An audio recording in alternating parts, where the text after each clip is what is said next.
ચાલો માઇક ભૂલી ગયેલો તો જય શ્રી કૃષ્ણ. જીસેટના તમામ વિદ્યાર્થીઓને રાજપૂત આયુષના નમસ્કાર. મિત્રો, આપણે જીસેટની અંદર પેપર 1 જોતા છે. પેપર 1 ની અંદર આપણે યુનિટ 6 આવેલા છે અને યુનિટ 6 ની અંદર આજે આપણે પાર્ટ સેકન્ડ જોવાના છે. લગભગ 4 પાર્ટ જેટલા જશે, પણ ટ્રાય કરા ત્રીજા પાર્ટમાં આખું યુનિટ કમ્પ્લીટ કરી આપું તમને. બરાબર, ચાલો સ્ટાર્ટ કરીએ આપણે ફટાફટ. પણ આપણે આ યુનિટ સ્ટાર્ટ કરીએ તે પહેલાં જો કોઈને આ 10 યુનિટના મટીરિયલ જોઈતા હોય તો મને આ નંબર પર મેસેજ કરજો 9081614937 પર. અને ફક્ત 999 રૂપિયાની અંદર તમને 10 યુનિટના મટીરિયલ PDF સ્વરૂપે મળી જશે. અને જો કોઈને એક જ યુનિટ જોઈતું હોય તો 149 ની અંદર એક યુનિટ મળી જશે તમને. બરાબર, અને એની સાથે જે લોકો 999 વાળું આખું 10 યુનિટ વાળું પેકેટ લેશે તેને 2018 થી લઈને 2025 સુધીના બધા પેપર આન્સર કી સાથે મોકલી દેવાનું. બરાબર, ચાલો આપણે સ્ટાર્ટ કરીએ ફટાફટ. જે આ યુનિટ 6 છે લોજિકલ રિઝનિંગ, એની અંદર એક પાર્ટ આપણે બનાવેલો છે. એ પાર્ટની અંદર આપણે લગભગ જોયેલું હતું મેજર, માઇનર ને એવી રીતના બધું હતું ને. એનું હેડિંગ શું હતું? મેં હેડિંગ ભૂલી ગયો. બરાબર,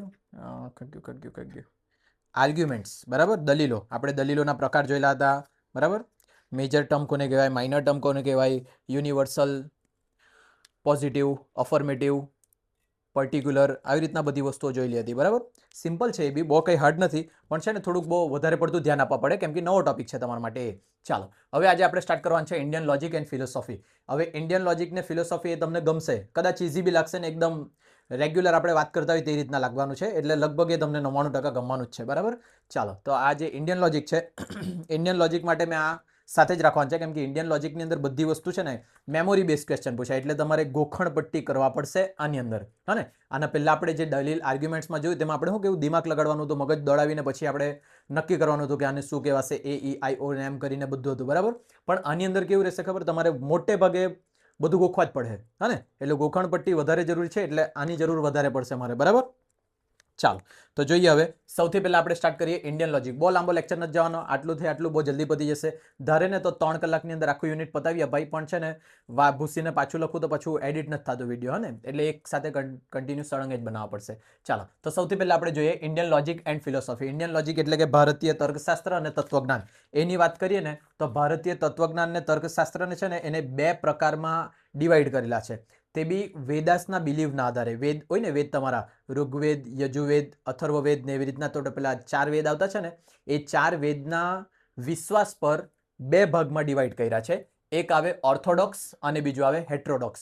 ઓર્થોડોક્સ એટલે આસ્તિક, હેટ્રોડોક્સ એટલે નાસ્તિક. બરાબર, આસ્તિક ને નાસ્તિક એટલે તમારા મગજમાં કેવું હોય, આસ્તિક એટલે જે લોકો ભગવાનમાં માને તે આસ્તિક અને જે લોકો ભગવાનમાં નહીં માને તે નાસ્તિક. પણ એવું નથી હોતું.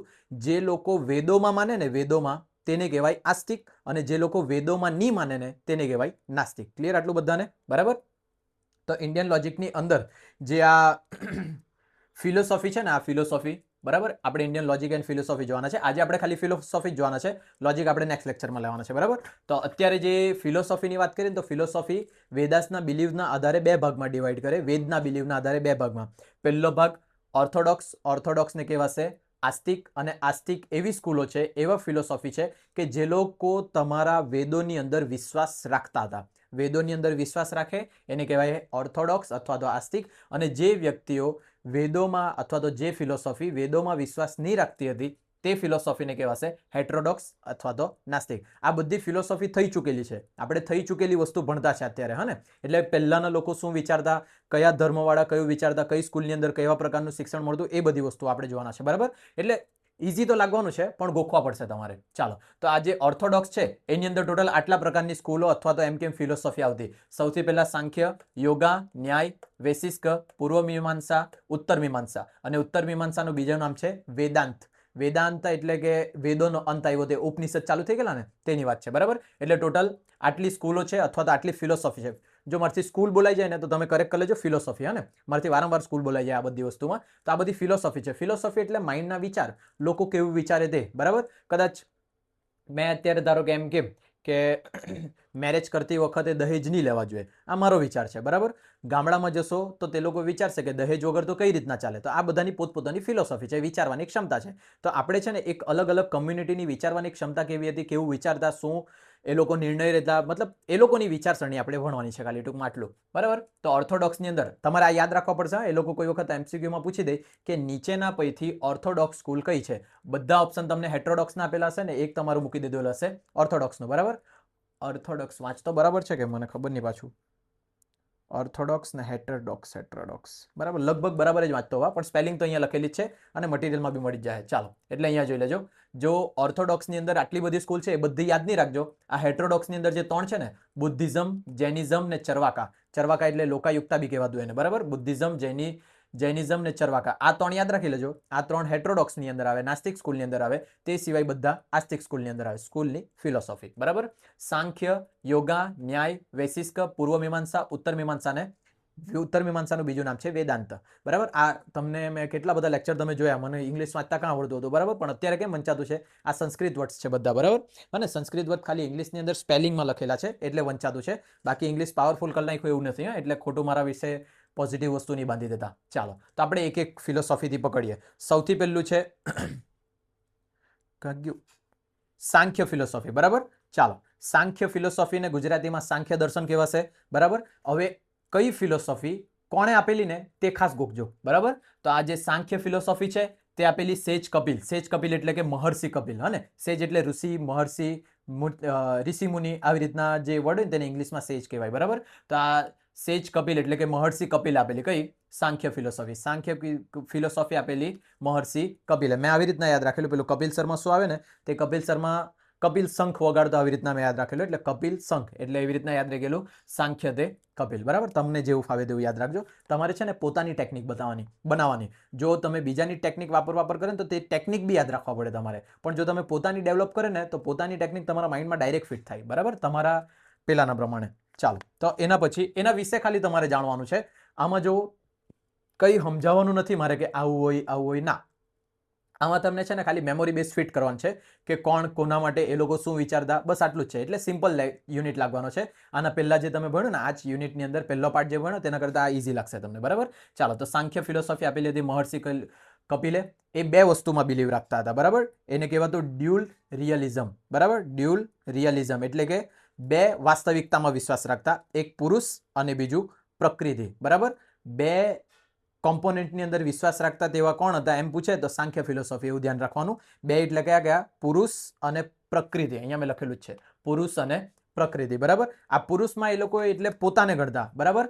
આત્મા અથવા બુદ્ધિશાળી વ્યક્તિ તેને બદલી કે સુધારી શકાતો નથી. આ પુરુષ એટલે કે જો મેં માણસ છે ને, મારી વાત નહીં, મારા અંદરની આત્માની વાત કરે, બરાબર. મારી અંદરની આત્માની વાત, મારા અંદર જે બુદ્ધિશાળી વ્યક્તિ આંતરિક વાત કરતા છે ને, જો આ કેવું છે થોડુંક જૂના ટાઈમનું છે ને, એટલે આવી જ બધી વાત થશે આત્માની ને બ્રહ્માની ને, બરાબર. એટલે સમજો થોડુંક, મેં કંઈક બહુ પછાત વિસ્તારનો છે એવું નહીં વિચારતા ને, પછાત મગજવાળો છે એવું નહીં, પણ આ બધી વસ્તુ શીખવા જેવી છે, બરાબર. જૂના લોકોના ટાઈમનું બી થોડુંક સાંભળવાનું. એ લોકોની સ્કૂલની અંદર અલગ જ પ્રકારનું જ્ઞાન આપતા હતા, બરાબર. તો ચાલો, આની અંદર એ લોકો સાંખ્ય ફિલોસોફીની અંદર એ લોકો વિચારધારા એવી રાખતા, બસ 2 જ વસ્તુમાં બિલીવ કરતા, એક પુરુષ અને બીજું પ્રકૃતિ. પુરુષ એટલે એ લોકો માણસને પુરુષ નહીં ગણતા. પુરુષ એટલે એની અંદર જે આત્મા રહેલી છે ને એને પુરુષ સમજતા. અંદર જે એક બુદ્ધિશાળી વ્યક્તિ, આ મેં છે આયુષ, મારી અંદર એક બુદ્ધિશાળી આત્મા વસેલું છે, એને વાત કરતા એ લોકો પુરુષ તરીકે, બરાબર. અને પ્રકૃતિ એટલે આપણા આજુબાજુનું નેચર. પ્રકૃતિ તો બધાને ખબર પડે, બરાબર. હવા, પાણી ને આ બધું પ્રકૃતિની અંદર આવે. તો એ લોકો એવું કહેતા કે જે આ પુરુષ છે ને, પુરુષ તેને બદલી નહીં શકાય. એટલે કે અંદર જે આત્મા છે ને તેને બદલી નહીં શકાય. અંદર જે વ્યક્તિ છે ને,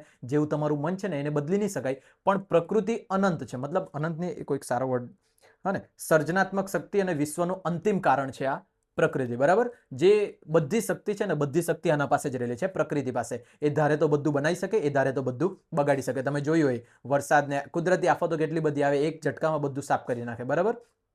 અચાનક એવો સારો વ્યવસ્થિત વરસાદ પડ્યો હોય તો તમારું પાકનું સારું ઉત્પાદન બી થઈ જાય. એટલે પ્રકૃતિ ધારે ને તો એક સાથે સર્જન બી કરી શકે, એક સાથે સંહારી બી કરી શકે, બરાબર.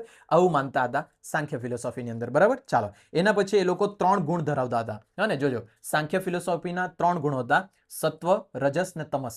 સત્વ, રજસ ને તમસ, એના મિનિંગ યાદ રાખી લેજો ડાયરેક્ટ. સત્વ એટલે કામનેસ. કામનેસ એટલે મગજની શાંતિ રહી ને તે. કામનેસ એટલે ખબર પડે, તું કામ રહી જા, મતલબ ખેલો અજીબ આવ્યા કરે, કામનો ગુજરાતી વર્ડ નથી આવડતો મને. શાંતિ રાખેલી હોય ને તે શાંતિપૂર્ણ, એટલે સત્વ એટલે કામનેસ. અને એનો કલર તો નથી પૂછાતો, પણ તે છતાં મેં એડ કરી દીધો છે. જે સત્વ છે કામનેસ, શાંતિનું પ્રતીક એમ કે ને, તો શાંતિનું પ્રતીક સફેદ રંગને માનવામાં આવે. તમે જોજો યુદ્ધની અંદર એમ સફેદ ઝંડો ફરકાવે એટલે હાર માની લીધી હોય એવું હોય, હે ને. એટલે સત્વ કામનેસનો કલર કયો? સફેદ, યાદ રાખજો. પછી રજસ એટલે પેશન, તમે જે કયું પેશન ફોલો કરે તે. પેશન એટલે મિનિંગ ખબર રહેવા જોઈએ તમને. રજસ એટલે પેશન, અને પેશન માટે છે ને રેડ, પ્રાકૃતિક લાલ, અને રેડ કલર જે છે તે શેના માટે હતો? રજસ માટે. અને જોજો અહીંયા સત્વ એટલે કામનેસ એટલે વ્હાઈટ, રજસ આર પરથી ચાલુ થાય, આર પરથી રેડ ચાલુ થાય, એટલે એ તો ગોખાઈ જશે આર. અને પછી તમસ એટલે ઇગ્નોરન્સ એટલે ખબર પડે? ઇગ્નોર કર્યા કરે એવું, ખબર પડે ને, કે જતું કરે એને કહેવાય ઇગ્નોરન્સ. અને ઇગ્નોરન્સ માટે કલર છે કાળો, બરાબર. ઇગ્નોરન્સ નેગેટિવ વસ્તુ છે, નેગેટિવ વસ્તુ માટે કાળો કલર, બરાબર. આટલું યાદ રાખવાનું. આ 3 વસ્તુમાં બિલીવ કરતા 3 ગુણો હતા કોના? સાંખ્ય ફિલોસોફીના, સત્વ, રજસ ને તમસ. અને સોર્સ ઓફ વેલિડ નોલેજ. હવે આ જે સોર્સ ઓફ વેલિડ નોલેજ છે ને, એ લોકો કઈ નોલેજમાં વિશ્વાસ કરતા? તો એ લોકો પ્રત્યક્ષ, અનુમાના અને શબ્દા, આ 3 નોલેજની અંદર વિશ્વાસ કરતા હતા. હવે એ નોલેજનો અર્થ શું છે ને, તે આપણે અહીંયા ભણવાના છે પ્રમાણાસની અંદર, બરાબર. ટાઈપ્સ ઓફ પ્રમાણા, એમાં પ્રત્યક્ષ, અનુમાન, ઉપમાના, શબ્દા, અર્થાપતિ, અનુપલબ્ધિ, બરાબર. આ બધું અહીંયા આપણે ભણશું ને ત્યારે તમને ક્લિયર થશે કે આ લોકો કઈ વસ્તુમાં બિલીવ કરતા હતા, બરાબર. તે આપણે ત્યારે ભણશું, ત્યારે આ આખું પતી જાય ને એટલે પાછું એક વખત કોષ્ટક બનાવી આપો તમને અલગથી આ જ વિડીયોની અંદર, એટલે તમને ક્લિયર થઈ જશે, બરાબર. પણ અત્યાર માટે કેટલું યાદ રાખો, સાંખ્ય ફિલોસોફીની અંદર એ લોકોનું સોર્સ ઓફ વેલિડ નોલેજ શું હતું? પ્રત્યક્ષ, અનુમાન ને શબ્દા. આપણે નેક્સ્ટ પર જઈએ, યોગા ફિલોસોફી. યોગા એટલે તો બધાને ખબર જ છે, બરાબર. એને યોગા કહેવાય. ચાલો, તો આ યોગા ફિલોસોફી છે તે આપેલું હતું પતંજલિએ. યાદ રાખજો, યોગા ફિલોસોફી હતું, યોગ દર્શન, એના પ્રણેતા હતા કોણ? પતંજલિ, બરાબર. મહર્ષિ પતંજલિ, યાદ રાખવાનું બધાએ. અહીંયા લખેલું બી હશે મેં. યોગા ફિલોસોફી કોણ આપેલું? પતંજલિએ, બરાબર. હવે એ લોકોનું મેઇન પહેલી વસ્તુ તો વાત કરીએ કે yoga literally means the union of two principal entity, બરાબર. એટલે કે યોગનો શાબ્દિક અર્થ 2 મુખ્ય અસ્તિત્વનું જોડાણ થાય છે. 2 મુખ્ય અસ્તિત્વનું જોડાણ કયા તે જો? યોગિક તકનીકો શરીર, મન અને ઇન્દ્રિયોને નિયંત્રિત કરે છે, બરાબર. એટલે કે જે શરીર છે અને તમારું મન છે એ બધાને નિયંત્રિત કરીને, કેન્દ્રિત કરે. યોગા એટલે બધા નોર્મલ ખબર છે, આવી જ ભાષાનો ઉલ્લેખ થાય એની અંદર, બરાબર. જે સ્વતંત્રતા અથવા મુક્તિ પ્રાપ્ત કરવાનું સાધન છે. તમને ખબર નહીં હોય તો પહેલાના ટાઈમે બધા ખાલી મોક્ષ પ્રાપ્ત કરવા માટે બધી વસ્તુ કરતા, બરાબર. ભગવાનના સમયની વાત કરું, બરાબર. સાચું છે ખોટું છે તો મને નહીં ખબર, પણ એ ભગવાનના ટાઈમે લોકો બધા જેટલા બી મનુષ્યો હતા કે ભગવાન હતા ને, બધાને મોક્ષ જોઈતું હતું. મોક્ષનો મિનિંગ એવો થતો, જ્યાં સુધી મને ખબર છે, મેં બી કંઈ બહુ મોટો પરમ જ્ઞાની નથી, હને. મોક્ષનો મિનિંગ એવો થાય કે ભગવાનના શરણની અંદર તમને જગ્યા મળે, એટલે કે જ્યાં વિષ્ણુ ભગવાન બેસે ને, એ વિષ્ણુ ભગવાનની સેવા કરવાનો તમને મોકો મળે ને, તો તે તમને કહેવાય મોક્ષ. તે ટાઈમે મોક્ષ એને કહેવાતું. અને મોક્ષમાં એમ નોર્મલી શું થાય ખબર? તમારું શરીર નશ્વર છે, તે તમારું મૃત્યુ પામી જાય, પણ તમારી આત્મા અમર છે. એ આત્મા એક શરીરમાંથી બીજા શરીરમાં એમ બદલ્યા કરે, બરાબર. એમ આત્મા એકબીજામાં એમ ટ્રાન્સફર થયા કરતી રહી. પણ જો આત્માની શાંતિ જોઈતી હોય ને તો તમારે મોક્ષ પ્રાપ્ત કરવા પડે. તો મોક્ષ પ્રાપ્ત કરવા માટે તમને એ આત્મા મૃત્યુ પછી ભગવાનની શરણમાં જાય ને. તમે સાંભળેલું મૃત્યુ પછી મોક્ષ પ્રાપ્ત થયું? તો તે વસ્તુ મોક્ષ કોને પ્રાપ્ત થયેલો છે તેમાંથી મને અમુકના નામ ખબર છે. જેમાં એક બર્બરિક, બરાબર. તમે પેલું જાય ને ખાટુ શ્યામ જાય ને, ખાટુ શ્યામ, તેમાં અડધા ફેસવાળા કોઈક ભગવાન છે, તે બર્બરિક છે, બરાબર. એ બર્બરિકને મોક્ષની પ્રાપ્તિ થયેલી છે. પછી રાવણને મોક્ષની પ્રાપ્તિ થયેલી છે. ટૂંકમાં એમ કેમ ને, જે લોકો ભગવાનના હાથથી મૃત્યુ પામ્યા છે ને, એ ભગવાનના હાથથી મૃત્યુ પામવાવાળા દરેકને મોક્ષની પ્રાપ્તિ થયેલી છે. તો યોગામાંનું મેઇન, યોગાનું બી ગોલ એ જ રહી કે તમે છે ને ધ્યાનમાં બેસીને મોક્ષની પ્રાપ્તિ કરે, બરાબર. ચાલો, તો એ મોક્ષની પ્રાપ્તિ કરવા માટે આ બધા મારા વિચાર નથી, આ બધા ફિલોસોફી છે જે મેં તમને ભણાવતો છે, બરાબર. મારું લેવલ આ બાજુ છે એવું વિચારતા નહીં તમે, હને. એટલે સમજો જે મેં કહેવા માંગુ તે. હવે યોગાની અંદર એ લોકો છે ને અષ્ટાંગ યોગ ખબર હોય તો લગભગ એ 8 આસન બી નહીં કહી શકીએ એને, બરાબર. એ અષ્ટાંગ યોગ તરીકે કહેવાય. ઇંગ્લિશમાં બી અષ્ટાંગ યોગ જ છે, બરાબર. ધ 8 લિમ્સ ઓફ યોગા, બરાબર. 8 limbs, LIMBS, limbs of yoga, એટલે કે અષ્ટાંગ યોગ. અષ્ટાંગ યોગની અંદર પહેલા 8 કયા ખબર? યમ, નિયમ, આસન, પ્રાણાયામ, પ્રત્યાહાર, ધારણા, ધ્યાન, સમાધિ. લગભગ 8 તમે સાંભળેલા બી હશે જો તમે હિન્દુત્વથી કનેક્ટેડ હશે તો, બરાબર. યમ, નિયમ, આસન, પ્રાણાયામ, પ્રત્યાહાર, ધારણા, ધ્યાન અને સમાધિ. આ ટોટલ 8 અષ્ટાંગ યોગ કહેવાતા એને. તો સૌથી પહેલા આપણે મિનિંગ સમજીએ. સાદા સિમ્પલ મિનિંગ છે. પહેલું તો યમ એટલે છે ને અહિંસા, બરાબર. જો તમારે છે ને મોક્ષની પ્રાપ્તિ કરવી હોય યોગ દ્વારા, તો સૌથી પહેલા તમારે યમ એટલે કે હિંસાનો ત્યાગ કરવા પડશે, અહિંસાનો માર્ગ અપનાવવા પડશે. એ આવે યમ. એના પછી આવે નિયમ એટલે કે આત્મા, શિસ્ત અને વ્યક્તિત્વનું આચરણ, બરાબર. એટલે કે તમારા મનને પવિત્ર કરો, એ આવતું તમારું નિયમમાં. નિયમ કંઈક એવો લગાડો પોતાના ચરિત્ર પર કે તમે કોઈ ખોટી દિશામાં નહીં જાઓ. અને એના પછી આસન એટલે કે તમને બધાને ખબર છે, શરીરને ધ્યાનમાં બેસાડવું હોય ને, તો એ ધ્યાનમાં બેસાડવા માટે તમે જુદા જુદા આસન, જેમ કે વજ્રાસન, બરાબર. પછી તાડાસન, પાદમુક્તાસન, પછી મયુરાસન, બરાબર. આવી રીતના બધા આસનો આવે. એ આસન તમે યોગા કરવા માટે બેસે, અને એ તમે કેમ બેઠે? મનની શાંતિ માટે, બરાબર. અમુક આસનના કોઈક બીજા બેનિફિટ થતા હોય, જેમ કે વજ્રાસનમાં બેસે તો પાચન શક્તિ સારી થાય. પછી તાડાસન ખબર હોય ને, આ તાડાસન કરે એટલે હાઇટ વધે તમારી. પછી પાદમુક્તાસન એટલે કે પેટ તમારું ક્લીન થાય. પછી મયુરાસનનો ફાયદો મેં ભૂલી ગયો, બરાબર. આવી રીતના એ સ્કૂલમાં હતા ને તો તે ટાઈમે યોગા મેચ કરાવતો હતો, એટલે મને આ બધું યાદ છે, બાકી યાદ નહીં રહેતે. ચાલો, આસનની અંદર આસન પૈતું, બરાબર. આપણે ક્યાં જોયા? યમ, નિયમ, આસન. પછી પ્રાણાયામની અંદર શ્વાસનું નિયંત્રણ કરવાનું રહે. એમ ખબર, તમે યાદ હોય તો ઊંડો શ્વાસ લો, પછી રોકી રાખો, પછી ધીરે ધીરે છોડો, બરાબર. પછી અનુલોમ વિલોમ, હે ને. આ બધું શેની અંદર આવતું? કાં ગયું? પ્રાણાયામની અંદર. એ પ્રાણાયામ પછી પ્રત્યાહાર એટલે કે ઇન્દ્રિયોનું અંતર્મુખી કરવી, મતલબ અંતર્મુખી કરવી. બોલતા નહીં આવડે મને હરકી રીતના, વાંચી લેજો, લખેલું છે મેં. એટલે કે છે ને, શ્વાસ જે તમે પ્રાણાયામ કરતા છે, શ્વાસને એવું બધું, તો પછી અંતર્મનમાં છે ને બીજું કંઈ વિચારવાનું નહીં, આ મગજને ખાલી કરી નાખવાનું, બરાબર. યાદ હોય ખબર છે તમને એવું કે એમ શાંતિથી જ્યારે મૌન પાડવાનું રહે, એમ પદ્માસનમાં બેસીને આ તર્જનીને અંગૂઠાને એમ કરીને, આને તર્જની કહેવાય, આને અંગૂઠો કહેવાય, આને અનામિકા, આને જ કહેવાય કે નહીં, કર્ણકી કહેવાય કદાચ, ને વચ્ચેવાળી આને અનામિકા કહેવાય. મને યાદ નથી આંગળીઓના નામ, પણ એટલું યાદ છે કે તર્જની અને અંગૂઠાને એકસાથે એમ રાખીને પદ્માસનમાં બેસીને તમારે ધ્યાનમાં ધરવાનું હોય. એ ધ્યાન ધરતી વખતે છે ને તમારે પ્રત્યાહાર કરવાનો હોય. પ્રત્યાહાર એટલે ઇન્દ્રિયોને અંતર્મુખી, બધી ઇન્દ્રિયોને કેન્દ્રિત કરવાની હોય. તમને એમ કહેતા ને ધ્યાન લગાડો, કોઈ એક જગ્યા પર કેન્દ્રિત કરો, તેમાં ખાસ કરીને આવી રીતના કરતા, બંને આંખોની કીકી અને અહીંયા સેન્ટરમાં કેન્દ્રિત કરો. ટ્રાય કરજો, આંખ બંધ કરજો, પદ્માસનમાં બેસજો, તર્જની અંગૂઠોને બંને હાથ વડે જોડજો, અને આંખ બંધ કરીને ખાલી છે ને બંને આંખને અહીંયા કોન્સન્ટ્રેટ કરવાની ટ્રાય કરજો, અને મગજમાંથી બીજા બધા વિચાર કાઢી મૂકવાના. આવું બધું આવે, એ શું કહેવાય, અને મેડિટેશનની અંદર બી આ બધું જ આવે, તે જ તમારું યોગા જ કહેવાય. ચાલો, પ્રત્યાહાર એટલે ઇન્દ્રિયોને અંતર્મુખ કરી, બરાબર. પછી ધારણા એટલે આજે તમે કેન્દ્રિત કરવાની સ્ટાર્ટ કરતા છે ને, આજે મેં કીધું બધી ઇન્દ્રિયોને કેન્દ્રિત કરી, એ બધી ઇન્દ્રિયોને કેન્દ્રિત કરીને કોઈ એક જ જગ્યા ફિક્સ ધ્યાન લગાડો. એટલે કે જો મેં ધારો કે ભગવાનની ભક્તિ કરતો, પહેલા લોકો ખબર, પહેલા પ્રહલાદ એક પગ પર એમ તપ કરેલું, પછી રાવણે તપ કરેલું, કેટલા બધા, હિરણ્યકશ્યપના પિતા કોણ હતા, બરાબર, નહીં ખબર. એ લોકો જે બધા તપ કરતા ને પછી ભગવાન પાસે વરદાન માંગતા, તો તેમાં જે તપ કરતા ને, તો એ લોકો તપ કરતી વખતે પહેલા બધી ઇન્દ્રિયોને કેન્દ્રિત કરતા, અને એ ઇન્દ્રિયોને કેન્દ્રિત કરીને ફક્ત એક જ જગ્યા ધ્યાન લગાડતા. એટલે કે ધારો કે શિવજીને મારે પ્રસન્ન કરવું હોય તો સૌથી પહેલાં મેં બાસનમાં બેઠા, એના એ બધામાં આ બધી વસ્તુનું પાલન કરવા પડે એ લોકોએ, બરાબર. યમ એટલે પહેલાં હિંસા ત્યાગવા પડે, એના પછી નિયમ એટલે તમારા શરીરના આચાર વિચારને સુધારવા પડે. પછી આસન, કોઈ એક આસન, ધારો કે પેલું આસનમાં ઉભેલા હતા તે એક આસનમાં બેસવા પડે. પછી પ્રાણાયામની અંદર તમારે, બરાબર, શ્વાસને કંટ્રોલ કરવા પડશે. પછી પ્રત્યાહારની અંદર એટલે કે તમારી બધી ઇન્દ્રિયોને કેન્દ્રિત કરવા પડશે. અને પછી ધારણા, બરાબર. ધારણાની અંદર મનને કોઈ એક જગ્યા પર કેન્દ્રિત કરવાનું. એટલે મેં શિવજીની આરાધના કરતો હોમ તો બસ મારા મનમાં શિવજી જ ચાલવા જોઈએ, બરાબર. ઓમ શિવાય નમઃ, અને એવી રીતના, જે તમને એક યાદ હોય તો વાલ્મીકી ઋષિ કે કોણ રામ રામ રામ રામ એમ બોલવાના હતા ને, તે એક જ જગ્યાએ કેન્દ્રિત કરવાનું, એને કહેવાશે ધારણા. પછી ધ્યાનની અંદર વિચારનો અવિરત પ્રવાહ, તમે જેમ ધ્યાન કેન્દ્રિત કરે ને, તે છતાં જોજો, તમે એવું વિચારે ને કે મેં હવે કંઈ નથી વિચારવાનું, તે છતાં તમે એ વિચારતા હોય કે મેં હવે કંઈ નથી વિચારવાનું, બરાબર.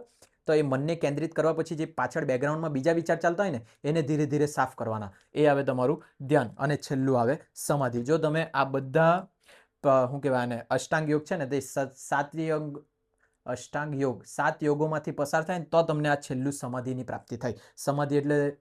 સમાધિ એટલે મૃત્યુ પામવું નહીં, બરાબર, પણ મનને અને શરીરને એટલું એકાગ્ર ચિત્ત કરી દેવું કે તમારા કંટ્રોલમાં જ નહીં રહે. તમારી આત્મા ડાયરેક્ટ વાત કરતી હોય ભગવાન સાથે, આવું બધું થાય. હવે આ બધું અસલી નકલી એ બધું તો મને નહીં ખબર, પણ આ તમારા એજ્યુકેશનમાં છે એટલે મારે બધું ભણાવવા પડે, બરાબર.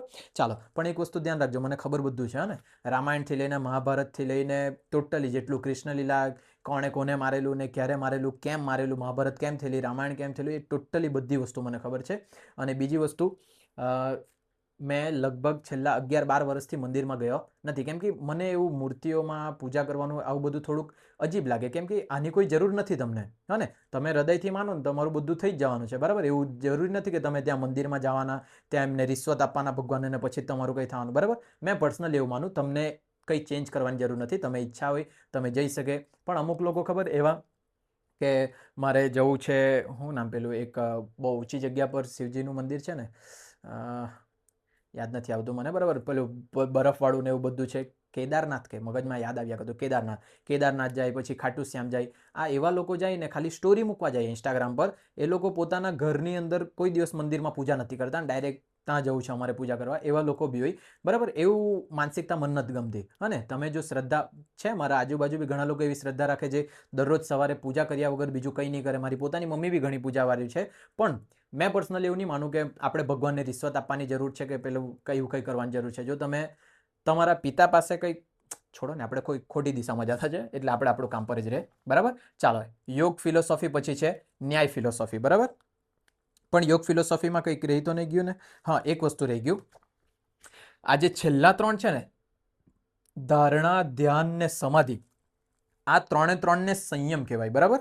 યાદ રાખજો, જે અષ્ટાંગ યોગના છેલ્લા 3 યોગો છે, ધારણા, ધ્યાન ને સમાધિ, એને કહેવાશે સંયમ, બરાબર. એને કહેવાય સેન્ટ્રલ યોગા પ્રેક્ટિસ, ને એટલે કે બધું મનને એક જગ્યા કેન્દ્રિત કરવાનું કામ આ 3 જગ્યાએ થાય. અને એમ જોવા જઈએ ને તો જો તમે આ 5 કામ કરી લે ને તો આ 3 તમારા માટે ઇઝી બની જાય. એકચ્યુઅલી સૌથી હાર્ડ તો આ 3 જ હોય, પણ પેલા 5ના ચરણ તમે પાર કરી નાખે ને તો આ 3 તમારા માટે ઇઝી બની શકે. પછી તમારા માટે ભગવાન પ્રસન્ન થઈ જશે ને તમને વરદાન આપશે કે અમર થઈ જાઓ. પછી એ ભગવાન એમ જ કોઈ ચીટિંગ કરી જાય ને, પોતે જ અવતાર લઈને તમને માલ નાખે. ચાલો, એના પછી ન્યાય ફિલોસોફી. ન્યાય ફિલોસોફી આપેલું હતું સેજ ગૌતમ. સેજ ગૌતમ એટલે મહર્ષિ ગૌતમે આપેલું હતું ન્યાય ફિલોસોફી, ન્યાય દર્શન આપેલું હતું. એની અંદર પહેલા મિનિંગની વાત કરી લે તો ન્યાયનો મિનિંગ થાય રૂલ અથવા તો જજમેન્ટ. રૂલ ને જજમેન્ટ એટલે નિયમોને ચુકાદો, બરાબર. ન્યાય ફિલોસોફીની અંદર ન્યાયનો મિનિંગ એ લોકોએ નક્કી રાખેલો તો રૂલ્સ અથવા જજમેન્ટ, અને નિયમો અથવા ચુકાદો. આમાંથી જ કહેવા પડશે તમારે, કેમ કે ગોખણ પટ્ટીવાળું આ ટોપિક છે, એમાં સમજવા જેવું કંઈ બહુ ઊંડાણતાથી સમજવા જેવું કંઈ નથી, બરાબર. તે લોકોનો વ્યૂ કેવો હતો, મતલબ કે એ લોકોની જોવાની દ્રષ્ટિ કેવી હતી, ઈશ્વર વિશેનો મત કેવો હતો એ લોકો, કે ઈશ્વર જે છે ને તે સર્જન, જાળવણી અને વિનાશનું અંતિમ કારણ ઈશ્વર છે. એ લોકો એવું માનતા કે આપણા જીવનમાં આપણા હાથે જે થાય, આપણે જે કરીએ, આપણને જે મળે ને આપણા પાસેથી જે જાય, એ બધી વસ્તુ માટેનો જવાબદાર ખાલી એક જ છે, ઈશ્વર જ છે. એ સિવાય બીજું કોઈ જવાબદાર નથી. મેં કર્મ કરા, મેં કર્મ નહીં કરા, જે ભગવાનની ઈચ્છા હશે ને તે જ થવાનું, આવું માનતા હતા ન્યાય ફિલોસોફી વાળા, બરાબર. અને એના શોધનાર અથવા તો જે મેન એના વિશે કહેનાર હતા તે મહર્ષિ ગૌતમ, સેજ ગૌતમ, બરાબર. ધ્યાન રાખજો, સર્જન, જાળવણી અને વિનાશનું અંતિમ કારણ કોણ છે? ઈશ્વર, એવું માનતા એ લોકો. એના પછી nothing is accepted unless it's it accordance with reason and experience following a scientific approach, બરાબર. એટલે કે છે ને એ લોકો વૈજ્ઞાનિક અપ્રોચને માનતા હતા. એ વૈજ્ઞાનિક અપ્રોચની અંદર એ લોકો એવું માનતા કે તર્ક અને અનુભવ સાથે સુસંગત હોય ને તેવી જ વસ્તુ સ્વીકારવાની, બરાબર. એક બાજુ એ લોકો એમ કે ભગવાન બધું સર્જન કરનારા ને એવા જ છે, બીજી બાજુ એમ કે એ લોકો બધી વૈજ્ઞાનિક અભિગમને જ અપનાવતા કે જેમાં તર્ક ને અનુભવ સાથે સુસંગત હોય ને તે જ વસ્તુને માનવાની, બરાબર. બંને લોજિક વિરોધી જેવું લાગતું છે, પણ તે છતાં છે તમારું, તે તમારે જોવા પડવાનું છે, યાદ રાખવાનું છે, બરાબર. અને એના પછી ક્યાં આવ્યું, આપણે ન્યાયવાદ જોતા હતા ને, એની અંદર આ જે અનુમાના ઉપમાના શબ્દ છે ને, એ લોકો કયા કયા જ્ઞાનમાં માનતા, બરાબર, કયા કયા પ્રમાણમાં માનતા, એ લોકોનું વેલિડ નોલેજ ક્યાંથી મળતું, એ 3 વસ્તુમાંથી મળતું, અનુમાના, ઉપમાના ને શબ્દ, જે આપણે અહીંયા જોવાના છે. મેં તમને આગળ જ કીધું ને, આ અનુમાના, ઉપમાના અને શબ્દ, ટોટલ 6 પ્રકારનું જ્ઞાન હોય એ ઇન્ડિયન ફિલોસોફી પ્રમાણે. તો એ 6 પ્રકારનું જ્ઞાન વિશે આપણે પછી ચર્ચા કરશું. તેમાંથી 3 પ્રકારના જ્ઞાન આ લોકો માનતા. ગોખવા પડશે હા આ બધું. છેલ્લે એક છે ને કોષ્ટક બનાવીને જ આપેલું છે મેં તમને, જે તમે ડાયરેક્ટ ગોખી શકવાના છે, બરાબર. આ રહ્યું, મેં રેડ પેનથી પાછું ચિતરાવી પાડ્યા છે, કેમ કે મેં જોઈ લેમ પહેલાં કે કઈ કઈ વસ્તુ ઇમ્પોર્ટન્ટ છે, તેટલી જ વસ્તુ મેં મારા મોઢાથી બોલું, હા ને. અને અંડરલાઇન કરી લખેલ છે એટલે બોલતો છે, બાકી આમાં ડિટેલમાં ઘણું બધું લખેલું છે મેં, બરાબર. બધું વાંચજો, ઊંડાણતાથી બધું નોલેજ જોઈતું હોય તો. જો તમે નેટની પેપર આપવાને તો આ બધું આખું એમ પચાઈ જાજો અંદર સુધી, તો નેટ તમારું થોડુંક સારું એવું સ્કોર થઈ શકશે, બરાબર. અને એના પછી એ લોકો બી ક્વોલિટીઝ ઓફ રિયાલિટીમાં માનતા, જેમ આ લોકો માનતા ને સાંખ્ય ફિલોસોફીની અંદર સત્વ, રજસ ને તમસ, એ લોકોના જે 3 ગુણો હતા તે લોકો બી આ ક્વોલિટીઝમાં માનતા, સત્વ, રજસ ને તમસ. એ લોકોના બી સેમ મિનિંગ થાય, પણ સત્વ એટલે આ લોકો માનતા કે ગોડનેસ લાઇટ, એટલે કે ગુણવત્તાનો પ્રકાશ, ગુણવત્તા અથવા તો પ્રકાશ, એવું માનતા એ લોકો સત્વને. અને પછી રજસ જે છે, રજસ ને પેશન, પેલામાં બી પેશન જ હતું લગભગ, બરાબર. પેશન અથવા તો એનર્જી, અંદરથી જે ઉર્જા આવે ને, જુસ્સો, તે એવું માનતા આ લોકો. આ લોકો એટલે કોણ? ન્યાય ફિલોસોફી વાળા. અને છેલ્લું તમસ. તમસ એટલે ડાર્કનેસ. પહેલાની અંદર બી એવું જ હતું ને, ઇગ્નોરન્સ હતું. ડાર્કનેસ ને ઇગ્નોરન્સ બધું હરખું જ કહેવાય, અંધકાર અથવા તો અજ્ઞાન. એટલે ટૂંકમાં જોઈએ ને તો બધું નજીક નજીક સરખું જ છે, પણ એમ તમને પૂછે ને તો સાંખ્ય ફિલોસોફી અથવા તો આવું બી પૂછી શકે, સત્વ, રજસ ને તમસ એ બિલીવ કયા ફિલોસોફીની અંદર હતું, તો કયા કયામાં હતું? ન્યાય અને સાંખ્યની અંદર, બરાબર. ચાલો આગળ. એના પછી વૈશિષ્ટ હશે. વૈશિષ્ટ ફિલોસોફી જે છે તે આપેલી હતી સેજ કનાડે, બરાબર. મહર્ષિ કનાદ, યા સાંભળેલું હશે લગભગ. ઋષિ કણાદ, મહર્ષિ કણાદ, ઋષિ કણાદ, મહાઋષિ કણાદ, આવી રીતના બધા નામ હશે, યા કદાચ સાંભળેલું હોય તો, બરાબર. તો આપણે જોઈએ વૈશિષ્ટ દર્શનની અંદર એ લોકો શું માનતા હતા. તે એ લોકો છે ને બ્રહ્મા પર ભાર મૂકતા, બ્રહ્માંડ પર, બરાબર. એ લોકોનું મુખ્ય ધ્યાન એ હતું કે એક વાસ્તવિકતાવાદી શાળા છે જે બ્રહ્માંડના વર્ગીકરણ પર ભાર મૂકે છે. એક એવી વાસ્તવિકતા દર્શાવી સ્કૂલ છે જે ખાલી છે ને બ્રહ્માંડ પર ધ્યાન મૂકે. બ્રહ્માંડે બધી વસ્તુને અલગ અલગ વર્ગીકરણ કર્યું છે. અને એ આ લોકો બ્રહ્મામાં નહીં માનતા, બ્રહ્માંડ. હવે એ બ્રહ્માંડમાં એ લોકો એવું કહેતા કે જેટલી બી વસ્તુ બનેલી છે ને એ બધી વસ્તુઓ પરમાણુની બનેલી છે. પરમાણુ એટલે એટમ, તમે સાંભળેલું હોય તો. અને બધી નાનામાં નાની વસ્તુ, આ બોલપેન નાના નાના પરમાણુઓથી બનેલી છે, આપણું શરીર નાના નાના પરમાણુઓથી બનેલું છે, આ જેટલી વસ્તુ દેખાતી છે બોર્ડ નાના નાના પરમાણુથી બનેલું છે. આવું કોણ માનતા હતા? વૈશિષ્ટ ફિલોસોફીવાળા. બરાબર, વૈશિષ્ટ ફિલોસોફીવાળા. એને વૈશિષ્ટ દર્શન બી કહેવાય, જે ઋષિ કણાદ એટલે કે સેજ કણાદે આપેલું હતું. એ લોકો બ્રહ્માંડના વર્ગીકરણ પર ભાર મૂકતા હતા અને એ લોકો એવું કહેતા કે બધી વસ્તુ શેમાં વિભાજિત થયેલી છે? પરમાણુઓમાં. બધી નાના નાના ટુકડાઓ વિભાજિત થયેલા છે, જે બધાને પરમાણુ કહેતા. કોણ? વૈશિષ્ટ ફિલોસોફીવાળા. બરાબર, ગોખાવાની ટ્રાય કરતો છે મેં. અને એ લોકો 5 એલિમેન્ટ્સમાં માનતા હતા. 5 એલિમેન્ટ્સ, 5 તત્વો, જેમાંથી ફાયર, અર્થ, વોટર, એર અને ઇથર. ઇથર એટલે સ્પેસ, આકાશ. બરાબર, આની વાત કરતા આ લોકો.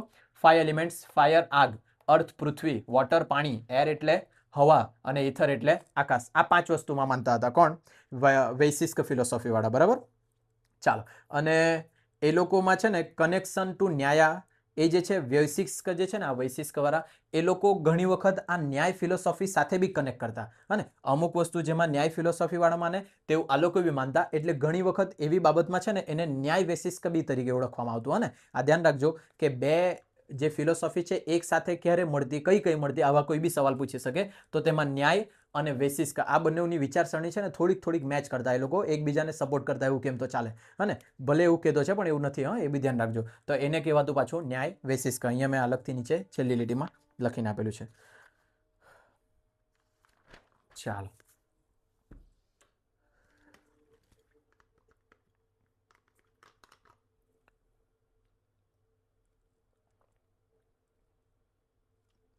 સાતમું યુનિટ તો રેકોર્ડ કરીને મૂકેલું જ છે, એટલે છઠ્ઠું કાલે પતશે એટલે સાતમું બી ડાયરેક્ટ મુકાઈ જશે. બરાબર, એટલે 8, 9, 10 3 યુનિટ બચશે. એ બધાને આપણે કોમર્સનું સ્ટાર્ટ કરીએ. કોમર્સનું બી લગભગ લાંબુ જશે, એમાં બી બહુ મહેનત કરવા પડશે. બરાબર, આટલી મહેનત કરતો છે તમારી પાછળ. તમારી જો ઈચ્છા હોય કે મને કોઈ વળતર મળવા જોઈએ તો આ મારો નંબર છે, એના પર તમે મન ચાવે તેટલા પૈસા મોકલી શકે. બરાબર, ચાલો. તો વૈશિષ્ટ ફિલોસોફીની વાત કરતા હતા. એ વૈશિષ્ટ ફિલોસોફી ગોડ અને કર્મ વિશે શું માનતા, ઈશ્વર ભગવાનને કર્મ વિશે શું માનતા તે સાંભળો. જે વૈશિષ્ટવાળા હતા ને તે એવું કહેતા કે ઈશ્વર જે છે તે માર્ગદર્શક સિદ્ધાંત છે. ઈશ્વર જે છે ને, ઈશ્વર સર્વોચ્ચ નથી એવું નહીં કહેતા કે ઈશ્વર જ બધું છે. એ લોકો એવું કહેતા કે ઈશ્વર જે છે તે માર્ગદર્શક સિદ્ધાંત છે. જીવનોને છે ને કર્મના નિયમ મુજબ ફળ મળે છે. ભગવાનનો આમાં કોઈ ફાળો જ નથી. બરાબર, ભગવાન ધારે તેવું કરે એવું કંઈ નથી. તમે જેવા કર્મ કરશો ને તેવા જ તમને ફળ મળશે, એવું માનતા કઈ સ્કૂલવાળા? વૈશિષ્ટ ફિલોસોફીવાળા સ્કૂલવાળાની. બરાબર, બોલાઈ જાય અમારથી, તમે કરેક્ટ કરી લેજો. બરાબર, વૈશિષ્ટ ફિલોસોફીવાળા એવું માનતા કે ઈશ્વર જે છે તે ઈશ્વર ફક્ત ને ફક્ત માર્ગદર્શક રૂપ છે. અને એ માર્ગદર્શક રૂપ છે, તમને જે તમારું ફળ મળવાનું છે તે તમારા કર્મોના હિસાબે મળવાનું છે. બરાબર, એવું માનતા આ લોકો. પછી ગોલ એન્ડ એપિસ્ટમોલોજી, ધ્યેય અને જ્ઞાનશાસ્ત્રની વાત કરે તો એ લોકોનું એવું ધ્યેય હતું આત્માની મુક્તિ. જે છેલ્લું મેં વાત કરી ને મોક્ષ પ્રાપ્ત કરવાની દે, આત્માની મુક્તિ એ લોકોનો અંતિમ ધ્યેય હતો. અને જ્ઞાનના 2 સ્ત્રોતો એ લોકો વિશ્વાસ રાખતા હતા. જ્ઞાનના 2 સ્ત્રોતો એટલે કે પ્રત્યક્ષ ને અનુમાના. પ્રત્યક્ષ ને અનુમાના એટલે પરસેપ્શન્સ એન્ડ ઇન્ટરફેરન્સ. પરસેપ્શન અને ઇન્ટરફેરન્સ, પ્રત્યક્ષ ને અનુમાના, આ બંને જ્ઞાનની અંદર એ લોકો વિશ્વાસ કરતા હતા. બરાબર, આ બંને જ્ઞાન શું છે એ તો આગળ જોવાના છે આપણે, પણ યાદ રાખજો વૈશિષ્ટવાળા 2 જ્ઞાનની અંદર વિશ્વાસ રાખતા હતા, પ્રત્યક્ષ ને અનુમાના. બરાબર, ચાલો. હવે મેં લાસ્ટ લાઈન શું કીધી? આત્માની મુક્તિ એ લોકોનો અંતિમ ધ્યેય છે. બરાબર, વૈશિષ્ટવાળા ફિલોસોફીની અંતિમ એ લોકોનું ફાઇનલ ધ્યેય શું હતું? આત્માની મુક્તિ. સોરી, હમણાં જમ્યો છે ને એટલે ચોખા બહાર આવ્યા કરે. ચાલો, બહુ બધું બોલ્યા કરું એટલે. એના પછી છે પૂર્વ મીમાંસા.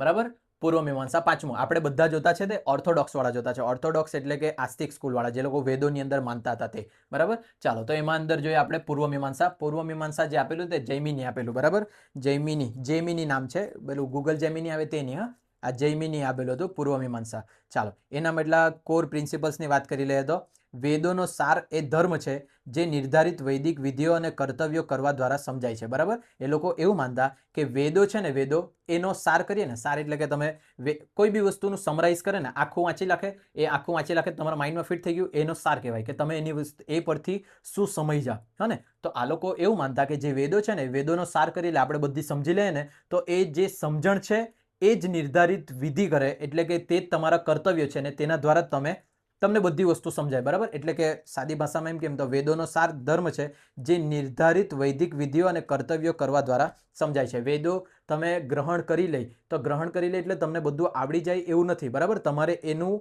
પાલન કરવા પડે. મેં નથી કહેતો, એવું કહેતું છે પૂર્વ મીમાંસા, બરાબર. એનું તમે પાલન કરી લે ને તે જ તમારા કર્મો છે એમ કહેતા. વેદો વાંચ્યું, વેદોમાં જે લખાયેલું છે એ વેદોમાં લખાયેલી વસ્તુનું મેં પાલન કરું તો એ પાલન કરેલી વસ્તુ જ મારા માટે શું બની ગઈ? કર્મ.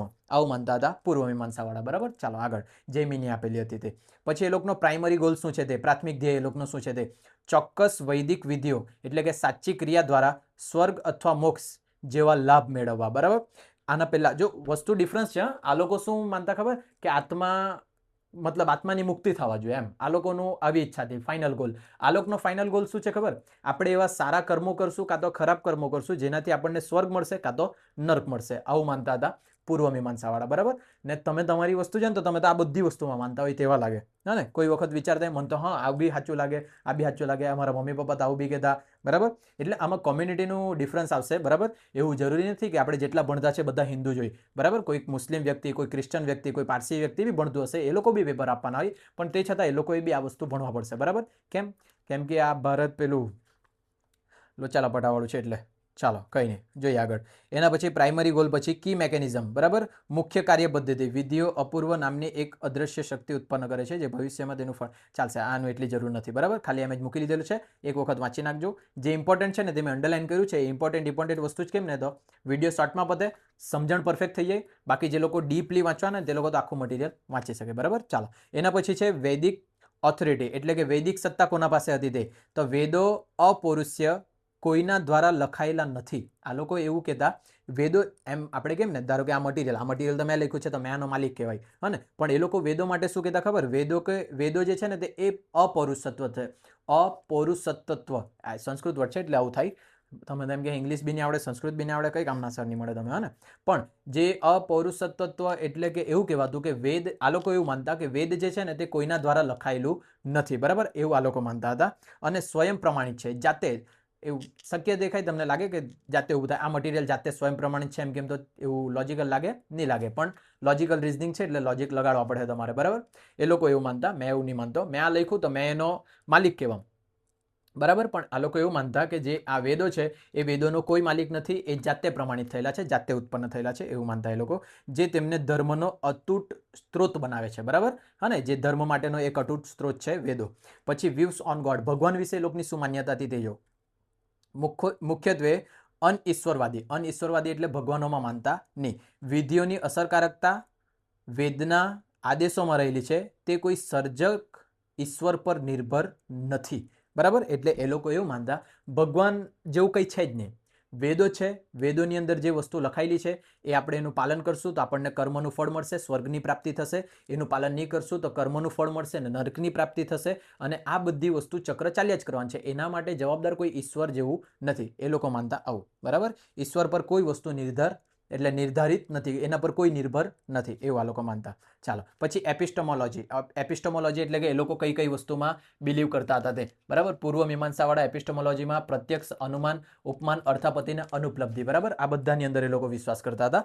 મિનિંગ આપણે પછી સમજવાના છે. ચાલો એના પછી છે ઉત્તર મીમાંસા. ઉત્તર મીમાંસા એટલે કે વેદોનો અંત, વેદાંતા. ઉત્તર મીમાંસાનું જ બીજું નામ છે વેદાંતા, યાદ રાખજો. વેદાંતા એટલે વેદોનો અંત આવ્યો. વેદોનો અંત આવીને હવે ઉપનિષદ ચાલુ થયા, બરાબર. હા ને. હવે એટલે આ જે માનસિકતા હતી ને બધાની ફિલોસોફી હતી ને તેના પછીની વાત કરીએ. એટલે ઉત્તર મીમાંસાનું જ બીજું નામ છે વેદાંતા. વેદોનો અંત થયો ને પછી ઉપનિષદ ચાલુ થયું. એના વિશે બી આપણે સમજી લે. અને એ આપેલું કોણે? ભદ્રયાને, બરાબર. આ ભદ્રયાનનું બીજું બી કંઈક નામ હતું. It is attributed to Badarayana, also known as Maharshi Vyas. હા ને, મહર્ષિ વ્યાસ, એ બી ધ્યાન રાખજો. જે વેદાંત આપેલું ને તે મહર્ષિ વ્યાસે આપેલું હશે ને તમને લગભગ મહર્ષિ વ્યાસે જ નામ ખબર હશે. એમનું બીજું નામ છે ને ભદ્રયાન બી છે, હા ને, ધ્યાન રાખજો. એટલે ઉત્તર મીમાંસા એમ કહે અથવા વેદાંતા એમ કહે ને, બંને એક જ નામ છે, સમાનાર્થી શબ્દો યાદ રાખજો. અને આનું બીજું નામ છે. તો આ જે છે આપેલું હતું કોણે? ભદ્રયાને. અને ભદ્રયાનનું જ બીજું નામ છે મહર્ષિ વ્યાસ. મહર્ષિ વ્યાસ. ચાલો આગળ જોઈએ. અને એ જે મહર્ષિ વ્યાસે છે ને પોતે એક પુસ્તક લખેલી. પુસ્તકનું નામ આપેલું બ્રહ્મસૂત્ર, તમે જો સાંભળેલું હોય તો. અને બ્રહ્મસૂત્રની અંદર તેમાં સિદ્ધાંતોનું વ્યવસ્થિત નિરૂપણ કરેલું હતું. કોણે? મહર્ષિ વ્યાસે. આના વિશે અને વેદાંતા વિશે બ્રહ્મસૂત્ર કરીને એક પુસ્તક લખેલી હતી. એ પુસ્તકની અંદર એમણે પોતાની બધી આ જેટલી બી માનસિકતા છે, ફિલોસોફી છે ને, બધી એની અંદર એડ કરેલી હતી. યાદ રાખવાની બધાએ, બરાબર. વેદાંતા એ મેં તમને પહેલાં જ કહી દીધું, વેદોનો અંત થાય છે અને વેદોનો અંત થાય એટલે ઉપનિષદની શરૂઆત થાય. ચાલો, એના પછી આ જે છે આ દર્શન બ્રહ્મ અને આત્મા વચ્ચેનો સંબંધ પર ધ્યાન કેન્દ્રિત કરતા હતા, બરાબર. આ લોકો જે છે ને બ્રહ્મા અને શું હતું, આત્માને, બ્રહ્મા અને આત્મા આ બંનેની વચ્ચેના સંબંધ પર ધ્યાન આપતા. બ્રહ્માને જ એ લોકો પરમ સત્ય માનતા. બ્રહ્મા જ બધું છે. બ્રહ્મા એટલે બ્રહ્મ ભગવાનની જ વાત કરે. પેલા 4 ફેસ હતા ને, તે એમણે સૃષ્ટિનું સર્જન કરેલું એવું પુસ્તકોમાં લખાયેલું છે, બરાબર. આપણા શાસ્ત્રોની અંદર લખાયેલું કે બ્રહ્માજીએ જ પૃથ્વીનું સર્જન કર્યું હતું. પણ ઘણા વર્ષો લાગી ગયેલા હતા બધી વસ્તુઓ તૈયાર કરવામાં, બરાબર. પછી કોને કઈ સત્તા આપવાની તે બધું બી નક્કી કરેલું એમણે જ, બ્રહ્માજીએ જ. તો 3 જે મુખ્ય, એમ તો તમને ખબર છે 4 મુખ્ય દેવતાઓ છે ને, બ્રહ્મા, વિષ્ણુ, મહેશ ને આયુષ. પણ એ આયુષને કાઢી મૂકેલું એ લોકોએ, પેલા 3 જ રહી ગયેલા છે. એ 3 જે છે એ લોકોમાં કોણ મુખ્ય છે ને, દર વખતે એ લોકોની બબાલ થતી હોય કે સૌથી, બબાલ મીન્સ કે એવી બબાલ નહીં થાય કે મેં ઉપર, એવી બબાલ થાય કે તમે ઉપર છે, તમે ઉપર છે. એકબીજાને એ લોકો માન આપતા રહી. જોજો કે સિરિયલમાં ને એમ જોયેલું હશે, કાં તો જૂનું તમે વાંચેલું હશે ને, તેમાં બી એ લોકો કહી કે વિષ્ણુ ભગવાન શિવજીને વધારે માને, શિવજી બ્રહ્માજીને વધારે માને, બ્રહ્માજી વિષ્ણુ ભગવાનને વધારે માને, વિષ્ણુ ભગવાન પાછા બ્રહ્માજીને બી ઉપર માને. એમ એકબીજા સાથે એ લોકોનું એ રીતના ચાલતું રહે. ને બાકી જે બધા દેવતા છે ને, એ બધા દેવતા એમના અવતાર જ છે. એટલે તમે જોઈને જે મનુષ્ય છે એ મનુષ્ય બી ભગવાનના જ અવતાર છે. એટલે કે મેં બી ભગવાન જ છે. મેં જો તમને થાપડ માર્યું તો મેં નહીં માર્યું, ભગવાને તમને માર્યું, એવું. હા ને, ચાલો. મેં તો પોતે જ એક અસલીવાળો ભગવાન છે. તમને નહીં ખબર હોય તો મેં કહી દઉં, પછી તમને આગળ જતાં ખબર પડશે. ચાલો, એટલે ટૂંકમાં આ જે ઉત્તર મીમાંસાવાળા છે તે લોકો છે ને બ્રહ્મ અને આત્મા વચ્ચેના સંબંધ નિર્ધારિત કરતા હતા. અને વેદાંત અનુસાર બ્રહ્મા જ એકમાત્ર સત્ય છે. એ લોકો એવું કહેતા કે બ્રહ્મા જ એકમાત્ર સત્ય છે, બીજું બધું કંઈ, બીજું આખું જગત મોહ માયા છે, એ અસત્ય છે, કંઈક બધું ખોટું છે, ખાલી બ્રહ્મા જ સત્ય છે. અને પરમ સત્ય બ્રહ્મમાં માનતા હતા તેવા કોણ? ઉત્તર મીમાંસા અથવા તો વેદાંતાવાળા, બરાબર. એ લોકો એવું કહેતા કે જ્યારે બાકીનું જગત માયા માનવામાં આવે છે, માયા એટલે કે અસત્ય, બ્રહ્મ, બરાબર. એવું કંઈ છે જ નહીં, ખાલી તમારી આગળ એવી રીતના દેખાતું છે. જેમ તમે દારૂ પીને તમને નશો ચડી ગયેલો, આ બધું ફરતું દેખાતું હોય ને, તો તેને જ કહેવાય બ્રહ્મ, માયા. ચાલો, એના પછી એ લોકોનું ધ્યેય શું હતું? તે એ લોકોનું મેઇન ધ્યેય હતું કે આત્મા અને બ્રહ્મ વચ્ચેની એકતાનું જ્ઞાન મેળવીને મોક્ષ પ્રાપ્ત કરવાનું, બરાબર. મોટે ભાગે બધાને મોક્ષ જ જોઈતું હતું. ખબર નહીં મોક્ષમાં શું રાખેલું છે, અને પણ આત્માને શાંતિ મળી જાય એવું એ લોકો મોક્ષની અંદર માનતા. એટલે મોક્ષ મેળવવાનું જે લોકોનું મેઇન ધ્યેય હતું. પણ કેવી રીતના મેળવતા હતા? આત્મા અને બ્રહ્મના મિલન દ્વારા, બરાબર. ચાલો, આ બોર્ડ આખું આવેલું છે કે અહીંયા? અરે યાર, એવું નહીં થઈ ગયેલું હોવા જોઈએ.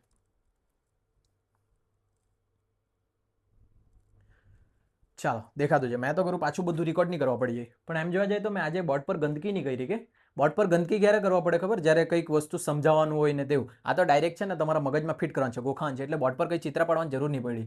તો મેં લગભગ પાછું વિડીયો રેકોર્ડ કરતો તો બી વાંધો નહીં આવતો. ચાલો, હવે જે છે ને આ વેદાંતાની અલગ અલગ સ્કૂલ હતી. હા ને, વેદાંતા એટલે ઉત્તર મીમાંસા જ. એના માટે અલગ અલગ સ્કૂલ હતી, જેની અંદર આ મેં લખ્યું છે ગુજરાતીમાં અદ્વૈત. હા ને, અદ્વૈત અથવા તો અદ્વૈતા, કઈ વંચાયતું છે નહીં ખબર. અદ્વૈત અથવા તો અદ્વૈતા જે આપેલું હતું આદિ શંકરાચાર્ય, બરાબર. એની અંદર જે મેઇન ફિલોસોફર કોણ હતા ને એ સ્કૂલના, તે બી અહીંયા લખેલું છે. આની અંદર વ્યવસ્થિત છે, બરાબર. આ કોષ્ટક બનાવેલ છે રેડ પેનથી, તમે ગુજરાતીમાં લખેલ છે ને વંચાઈશું તે. ચાલો, સોરી, અદ્વૈત અથવા તો અદ્વૈતા એ આપેલું આદિ શંકરાચાર્ય. પછી વિશિષ્ટ અદ્વૈત, એવું જ છે ને, વિશિષ્ટ દ્વૈત, વિશિષ્ટ દ્વૈત આપેલું રામાનુજે. પછી દ્વૈત આપેલું માધવાચાર્યએ. પછી શું છે, દ્વૈતાદ્વૈત, અને દ્વૈતાદ્વૈત આપેલું હતું નિમ્બાર્કાએ. પછી શુદ્ધાદ્વૈત આપેલું વલ્લભાચાર્યએ.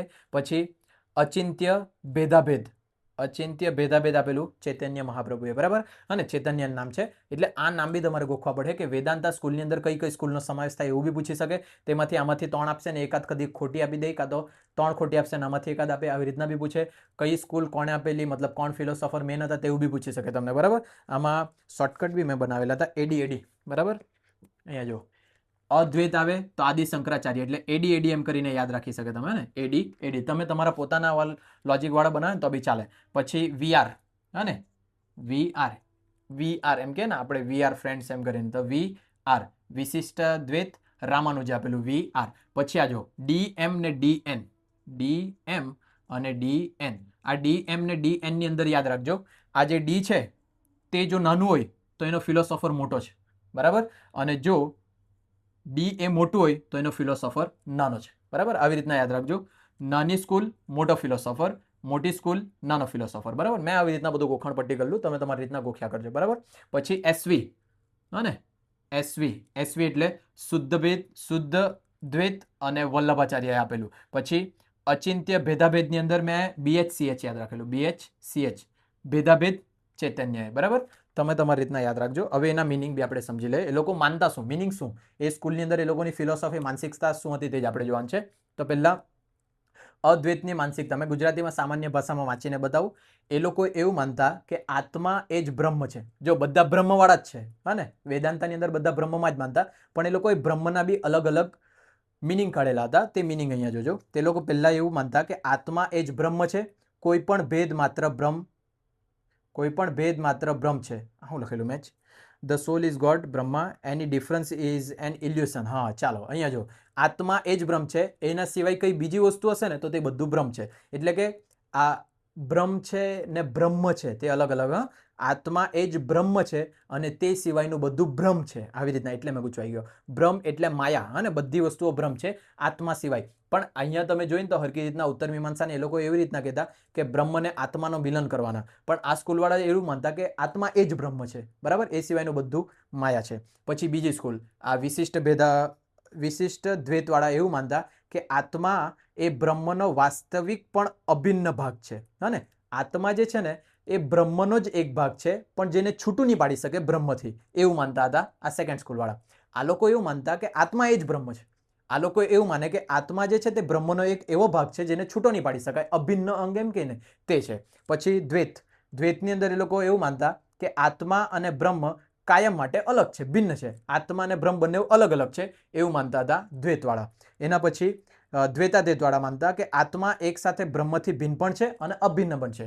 આ લોકો અભિન્ન માનતા, આ લોકો ભિન્ન માનતા, અને આ લોકો એવું માને કે ભિન્ન બી છે ને અભિન્ન બી છે, બરાબર. મતલબ કે જુદા બી છે ને એક સરખા બી છે. ચાલો, એના પછી શુદ્ધ દ્વૈતામાં એવું માનતા હતા વલ્લભાચાર્ય પ્રમાણે કે આત્મા અને ઈશ્વર સમાન છે, પરંતુ આમાં માયાનું તત્વ નથી, બરાબર. એવું માનતા કે આત્મા અને ઈશ્વર બંને હરકત જ છે, પણ એની અંદર માયા જેવું કંઈ નથી, માયાનું કંઈ સ્વરૂપ જ નથી, બધું જે છે તે અસલી જ છે એમ. ચાલો, એના પછી અચિંત્ય ભેદાભેદની અંદર ચૈતન્ય મહાપ્રભુ કે જે નામ હોય તે એવું માનતા કે આત્મા અને બ્રહ્મ વચ્ચે ભેદ અને અભેદ અચિંત્ય છે, બરાબર. જે ભેદ અને અભેદ છે ને તેની કોઈ ચિંતા નથી, મતલબ કે એ વિચાર જ નથી. ઇંગ્લિશમાં જોઈએ તો the difference and non difference between the soul and God is convincible. એટલે કે તે તમે છે ને કોઈને કન્વિન્સ જ નહીં કરી શકે કે એ બંને જુદા છે કે એ બંને એક સરખા જ છે, બરાબર. એવું માનતા હતા છેલ્લાની અંદર, બરાબર. બધું ગોખણપટ્ટી છે, બધું યાદ રાખવાનું છે, ઇઝી બી છે, બરાબર. ગોખણપટ્ટી વધારે છે પણ ઇઝી છે. ચાલો, એના પછી આ બધી જે પૈતી ને તે બધી પૈતી ઓર્થોડોક્સ એટલે આસ્તિક સ્કૂલો પૈતી, હા ને. આસ્તિક સ્કૂલોની અંદર સાંખ્ય, યોગા, ન્યાય, વૈશિષ્ટ, પૂર્વ મીમાંસા અને ઉત્તર મીમાંસાનું બીજું નામ વેદાંતા. હવે આપણે ચાલુ કરીએ હેટ્રોડોક્સ એટલે નાસ્તિક સ્કૂલની અંદર બુદ્ધિઝમ, જૈનિઝમ ને ચરવાકાનું જ બીજું નામ છે લોક્યાતા. આ ત્રણ સ્કૂલ એવી છે. નાસ્તિક એટલે કે વેદોમાં નહીં બિલીવ કરે, આના પહેલાવાળી બધી વેદોમાં બિલીવ કરતી હતી, બરાબર. ચાલો, તો સૌથી પહેલા બુદ્ધિઝમ ફિલોસોફી જોઈએ. બુદ્ધિઝમ ફિલોસોફી જે આપેલું સિદ્ધાર્થ ગૌતમે, હા ને, ગૌતમ બુદ્ધ, ખબર છે કે, એટલે જ એમણે જ બુદ્ધિઝમની શરૂઆત કરેલી હતી, સિદ્ધાર્થ ગૌતમે. હવે એની અંદર આપણે જોઈ લઈએ કે મેન વસ્તુ કઈ છે તે. બૌદ્ધ ધર્મના સિદ્ધાંતો ખાસ કરીને ભગવાનના અસ્તિત્વ કે અનઅસ્તિત્વ સાથે સંબંધિત નથી. બુદ્ધ ધર્મ છે ને એવું નથી કે ભગવાન છે કે ભગવાન નથી, એવો તો એ લોકોનો પ્રશ્ન જ નથી, હા ને. એ લોકો એવું કંઈ વિચારે જ નહીં કે ભગવાન છે કે ભગવાન નથી. એ લોકો એ બધી વસ્તુથી ઉપર છે. એ લોકો ભગવાન જે ગૌતમ બુદ્ધ હતા ને, ગૌતમ બુદ્ધ, એમણે વિશ્વને છે ને દુઃખથી ભરેલું જોયેલું, હા ને, દુઃખથી ભરેલું જોયું અને શીખવ્યું કે વ્યક્તિનું કર્તવ્ય મુક્તિ મેળવવી છે, બરાબર. જે ગૌતમ બુદ્ધ છે એ જે બી સંસારને જોતા ને એ બધા સંસારને દુઃખથી જોતા, મતલબ કે દુઃખથી મીન્સ કે બધાને દુઃખી જોતા. બધા લોકો દુઃખી છે. કોઈને પૈસાનો દુઃખ છે, બરાબર, અત્યારની વાત કરું, કોઈને પૈસાનો દુઃખ છે, કોઈકને વાઈફથી દુઃખી છે, કોઈકને સારું પાત્ર નથી મળેલું તેનાથી દુઃખી છે, કોઈકને બીમારીનું ટેન્શન છે, બરાબર. ટૂંકમાં દરેક વ્યક્તિ કોઈને કોઈક બાબતથી દુઃખી છે એવું જોતા બ્રહ્મ, બરાબર. બ્રહ્મ ક્યાં કરું, કોણ, સિદ્ધાર્થ ગૌતમ, બરાબર. ગૌતમ બુદ્ધ, બ્રહ્મ આટલી બધી અહીંયા બ્રહ્મની વાત કરી ને એટલે તેમાં જ ઘૂસાઈ ગયું, બરાબર. એટલે યાદ રાખજો આ વસ્તુ. પછી બુદ્ધે વેદ જેવા પરંપરાગત ગ્રંથોમાં અંધશ્રદ્ધાની સખત ટીકા કરી હતી, અને વેદોની અંદર અમુક વસ્તુઓ એવી લખાયેલી છે જે અંધશ્રદ્ધા જેવી લાગે. જેમાં તમને સાંભળેલું હશે કે તમે આવી રીતના જો કર્મ કરશે ને તમારું મૃત્યુ થશે તો પેલું ગરમ પેલા તેલમાં તમારો પકોડા બનાવે, બરાબર, આવી રીતના અજીબ અજીબ વાત સાંભળેલ છે ને, નરકની આંખમાં જોખવામાં આવે, આવી વસ્તુ કોઈક વખત અંધશ્રદ્ધા જેવી લાગે, હે ને. તો જે ગૌતમ બુદ્ધ હતા, ગૌતમ બુદ્ધ પેલા બુદ્ધિઝમ ફિલોસોફીની અંદર એવું માનતા કે આ જે મતલબ ટીકા કરતા, ટોટલી ટીકા, કે વેદોની અંદર ઘણી બધી અંધશ્રદ્ધાવાળી વસ્તુઓ મૂકેલી છે, તે માનવા જેવી નથી, એવું ગૌતમ બુદ્ધ માનતા હતા, બરાબર. ચાલો, અને એમણે થ્રી જ્વેલર્સ એટલે કે 3 રત્નો, અથવા તો એમ કેમ રિફ્યુક્સ એટલે કે શરણ, બરાબર, 3 રત્નો કીધેલા હતા. કોણે? ગૌતમ બુદ્ધે. કઈ ફિલોસોફીમાં? બુદ્ધિસ્ટ ફિલોસોફીની અંદર, કે બૌદ્ધ શ્રદ્ધાળુનું મૂળ સમર્થન 3 બાબતોમાં આશ્રય લે છે. ને આ મને ગમેલું એકચ્યુઅલી, કેમ તો બુદ્ધા, ધર્મા અને સાગા, બરાબર, અથવા તો સંઘ કેમ તો ચાલે. અને બુદ્ધ, ધર્મ અને સંઘ, આ 3 વસ્તુની અંદર માનતા હતા એ લોકો, બરાબર. કાંક ગયું અહીંયા લખેલું છે મેં, 3 જેવેલ્સ, બુદ્ધા, ધર્મ અને સંઘ, બરાબર. આ 3નો મિનિંગ શું થાય તે જો. બુદ્ધ એટલે એ લોકો એવું માનતા કે શિક્ષક, કોઈ આ વિશ્વની આખાની વાત કરે, એ વિશ્વની અંદર કોઈ એક એવું હશે જે શિક્ષક હશે, બરાબર. પછી ધર્મ, ધર્મ એટલે કે જે તમે શિક્ષણ મેળવશે તે, એ શિક્ષક બીજા કોઈને કંઈક શિક્ષણ આપશે, એ જે શિક્ષણ આપે, જે જ્ઞાન આપશે ને, તેને કહેવાશે ધર્મ. અને બીજું આવે સંઘ, સંઘ એટલે કે સાધકોનો સમુદાય, એટલે કે જે જ્ઞાન મેળવતું છે તે. એટલે આખા વિશ્વને છે ને એણે 3 ભાગમાં ડિવાઈડ કર્યું. એક શીખવવાવાળો હશે, એક શીખવાવાળો હશે, અને એ લોકોની વચ્ચે જે અરસપરસ વ્યવહાર થશે તે હશે શીખવા, મતલબ કે શિક્ષણ, જે વસ્તુ તમે મેળવી તે જ્ઞાન, બરાબર. આવું માનતા હતા ગૌતમ બુદ્ધ. ચાલો, પછી ત્રિપિટક અથવા તો 3 બાસ્કેટ છે, અહીંયા લખેલું મેં, ત્રિપિટક અથવા 3 બાસ્કેટ. એ લોકો 3 બાસ્કેટની અંદર, આ કદાચ તમે સાંભળેલું બી હોય, વિનય પિટાકા, સુત્ત પિટાકા અને અભિધમ્મ પિટક, બરાબર. પિટાકા, બરાબર, પિટાકા વાંચો, પિટક વાંચો, બધું હરકું છે. વિનય પિટક, સુત્ત પિટક અને અભિધમ્મ પિટક, આ 3 જે બાસ્કેટ હતા, એ 3 બાસ્કેટનું મિનિંગ શું થાય તે સાંભળી લો. એક પેલું વિનય પિટક. વિનય પિટક એટલે કે મઠનું શિસ્ત, મઠનું શિસ્ત એટલે કે સાધુઓ અને સાધ્વીઓ માટેનો નિયમ, બરાબર. એટલે કે એક એવું વિનય પિટાકાની અંદર છે ને, પેલા જે સાધુ ને સાધ્વી છે ને, તમને નહીં ખબર હોય તો બુદ્ધિઝમની અંદર બધા સાધુ ને સાધ્વી બની જાય ને, એ સાધુ ને સાધ્વી બનવા માટેના બી પોતપોતાના નિયમ હોય, બરાબર. જેમ કે જૈનની વાત કરીએ, જૈનિઝમ બી આવવાનું જ છે ને, જૈનની અંદર તમે જોયેલું હશે કે હાથમાં કંઈક માટલું લઈને આવતા હોય, વાળ આખા કઢાવી નાખેલા હોય ને, સફેદ કલરના આખા કપડાં પહેરીને, તમે ઘણી વખત જોયેલું હશે, બરાબર. એ જૈન ફિલોસોફીનું, જૈન લોકો છે ને, તમે જોજો જમીનમાંથી ઉગતી કોઈ બી વસ્તુ નહીં ખાય, લસણ નહીં ખાય, કાંદા નહીં ખાય, બરાબર. એ બધી વસ્તુ જે જમીનની અંદર ઉગે ને તે વસ્તુ નહીં ખાય. પગમાં ચપ્પલ બી નહીં પહેરે, જો પ્યોર માનતા હોય બધી વસ્તુ, બધા લોકો, બરાબર. તો એ લોકો ચપ્પલ બી નહીં પહેરે. એ લોકોનું એવું માનવું કે જે જમીનની અંદર બધી વસ્તુ ઉગે ને, તેની અંદર જમીનના કીટાણુ આવી જાય, અને કીટાણુઓની ઉપર જુલુમ નહીં થવા જોઈએ, બરાબર. આવું ચપ્પલ પહેરે તો ચપ્પલમાં દબાઈને કોઈ કીટાણુ મરી જતા હોય, આપણને ખબર નહીં પડતી હોય, આવી બધી માન્યતાઓ છે. આવું મેં સાંભળેલું છે. હવે કેટલું સાચું હોય તે તો જૈન ધર્મવાળા હશે તેમને ખબર હશે, બરાબર. આવી રીતના એ લોકોની માનવાની હતી. પણ મેં તમને અહીંયા એમ કહેતો છે કે જો તમારે એ સાધ્વી ને સાધુ બનવું હોય ને, તો તેના માટેના જે નિયમો હતા ને, તે નિયમોનો એ લોકો કહેતા હતા વિનય પિટાકા, બરાબર. વિનય પિટાકા કેવું, વિનય પિટક કેવું, બધું ચાલે. પછી સુત્ત પિટાકા. સુત્ત પિટાકાની અંદર બુદ્ધના પ્રવચનોનો ઉપદેશ હતો. આજે મેં અત્યારે બોલતો છે, બુદ્ધના થોડાક વાક્યો બોલતો છે, પણ બુદ્ધનું જે મેઇન પ્રવચન હતું ને, એ બધા પ્રવચનના મિનિંગ જે છે તે આની અંદર છે, સુત્ત પિટાકાની અંદર, બરાબર. 3 બાસ્કેટ એમ કીધા છે. પહેલા બાસ્કેટની અંદર સાધુ ને સાધ્વીના નિયમ છે. બીજા બાસ્કેટની અંદર બુદ્ધે જે પ્રવચન આપેલા છે ને, ગૌતમ બુદ્ધે, તેની વાત કરેલી છે. અને છેલ્લું અભિધમ્મ પિટક. અભિધમ્મ પિટકની અંદર ફિલોસોફીની વાત કરી છે, બરાબર. વિશ્લેષણ કરીને બધી ફિલોસોફી એની અંદર મૂકેલી છે. એટલે આ 3 બાસ્કેટની અંદર પહેલામાં સાધુ સાધ્વીના નિયમ છે, બીજાની અંદર શું નામ એનું, ગૌતમ બુદ્ધની જે વિચારસરણીઓ છે તે છે, અને છેલ્લાની અંદર ફિલોસોફી છે, બરાબર. પ્રવચન, આની અંદર પ્રવચનનું ટ્રાન્સલેશન છે, એમ સમજાવેલું છે. ચાલો, last, the 4 noble truth. 4 noble ટ્રુથની અંદર માનતા હતા, 4 આર્ય સત્યો, એ બુદ્ધિઝમ ફિલોસોફીની અંદર માનતા. પહેલું દુઃખ, બરાબર. જીવનમાં દુઃખ, અસંતોષ અને તણાવનો સમાવેશ થાય, એવું માનતા હતા ગૌતમ બુદ્ધ, કે જીવન જે છે ને, જીવનની અંદર ફક્ત ને ફક્ત દુઃખ, અસંતોષ અને તણાવનો જ સમાવેશ થાય. પછી સમુદાય, બીજું છે સમુદાય. દેખાય અહીંયા કાં છે 4 નોબલ ટ્રુથ, દુઃખ, સમુદાય, નિરોધ અને મગ્ગા. મગ્ગા એટલે માર્ગ હશે લગભગ ગુજરાતીની અંદર, હા ને, સંસ્કૃત વર્ડ છે બધા. દુઃખ, જીવનમાં દુઃખ, અસંતોષ અને તણાવનો સમાવેશ થાય. પછી સમુદાય, સમુદાય એટલે કે કારણ. દુઃખનું કારણ છે ને તૃષ્ણા છે. તૃષ્ણા એટલે તમારે ઇંગ્લિશમાં કેમ તો ખબર પડશે, ક્રેવિંગ.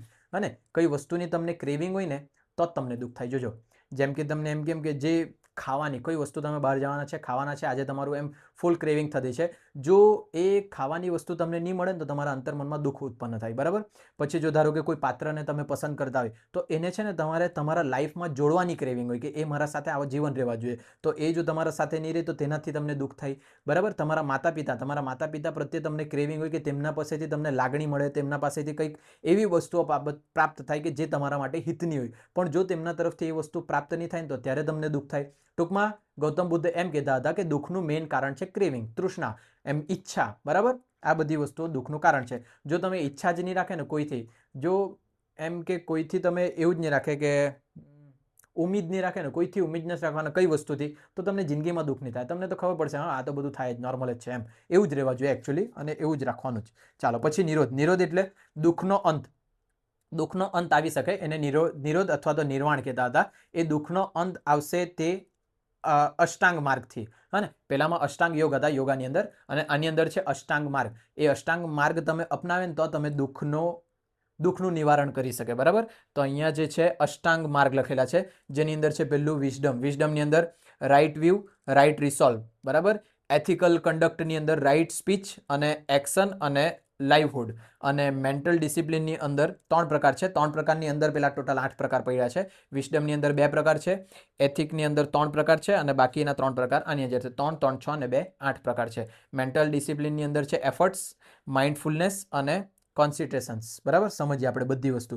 સૌથી પહેલા રાઇટ વ્યૂ, બરાબર. દુઃખોનું નિવારણ કરવાનું હોય તો તમારી જોવાની મતલબ રાઇટ વ્યૂ, તમારું જે જોઈને તે જોવાની દ્રષ્ટિ સુધારો એમ કહેવા માંગે, બરાબર. રાઇટ વ્યૂ એટલે કે વાસ્તવિકતાનું જ્ઞાન, આમાં મેં અર્થ લખ્યું છે તે. રાઇટ રિસોલ્વ, બરાબર, જે તમે સાચું હોય ને તે પક્ષમાં રહેવું, એવું મિનિંગ થાય એનો. મતલબ કે જ્યારે બી તમારી આંખની સામે અન્યાય થતું હોય તો એ અન્યાયમાં તમે જે સાચા છે તેનો પક્ષ લેવો, જે શક્તિશાળી છે તેનો પક્ષ નહીં લેવો. તમે મોટે ભાગે એવું જ કરે કે જે જીતતું હોય ને તેના પક્ષમાં તમે જાય. સાચા ખોટાથી આજના ટાઈમે કોઈને કંઈ ફરક નહીં પડે. તમે ખોટાને ખોટા કહેશો ને તો એ જે ખોટું કરનાર છે ને તે તમારી પહેલી ખોટી કલાક. કેમ કે આજે ખોટા કરનારવાળા વધારે શક્તિશાળી છે સારા કરનારા કરતા, બરાબર. એના પહેલાના ટાઈમે એવું હતું કે હંમેશા ધર્મની વિજય થતી હતી, સત્યની વિજય થતી. અત્યારના ટાઈમે મને નહીં લાગે કે સત્યની વિજય થાય, બરાબર.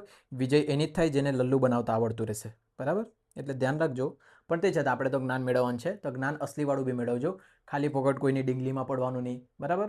કોઈથી અજાણ્યામાં બબાલની નોતરી લેવાની. શું ખબર એ માણસ આગળ જઈને કોણ નીકળે, હા ને. એટલે ખોટું જાય. જો તમારા એક સોરીથી બધું કામ પતી જતું હોય તો પતાવીને જાઓ. તમારા પહેલાં ત્યાં ઝઘડા કરતાં તમારી લાઈફ વધારે ઇમ્પોર્ટન્ટ છે, બરાબર. ભૂલી જાઓ, સોરી કહી દો. તમારી ભૂલ હોય તો બી સોરી કહી દો. બસ તું જા ભાઈ, તું માફી આપી મૂક મને, બરાબર. તારા પર એ જ વસ્તુ છે, તું એ જ આપી મૂક. એવું કરીને જતું કરી દો. થોડીક આવી મેચ્યોરિટી રાખશો ને તો લાઈફ ઇઝી થઈ જશે તમારા માટે, બરાબર.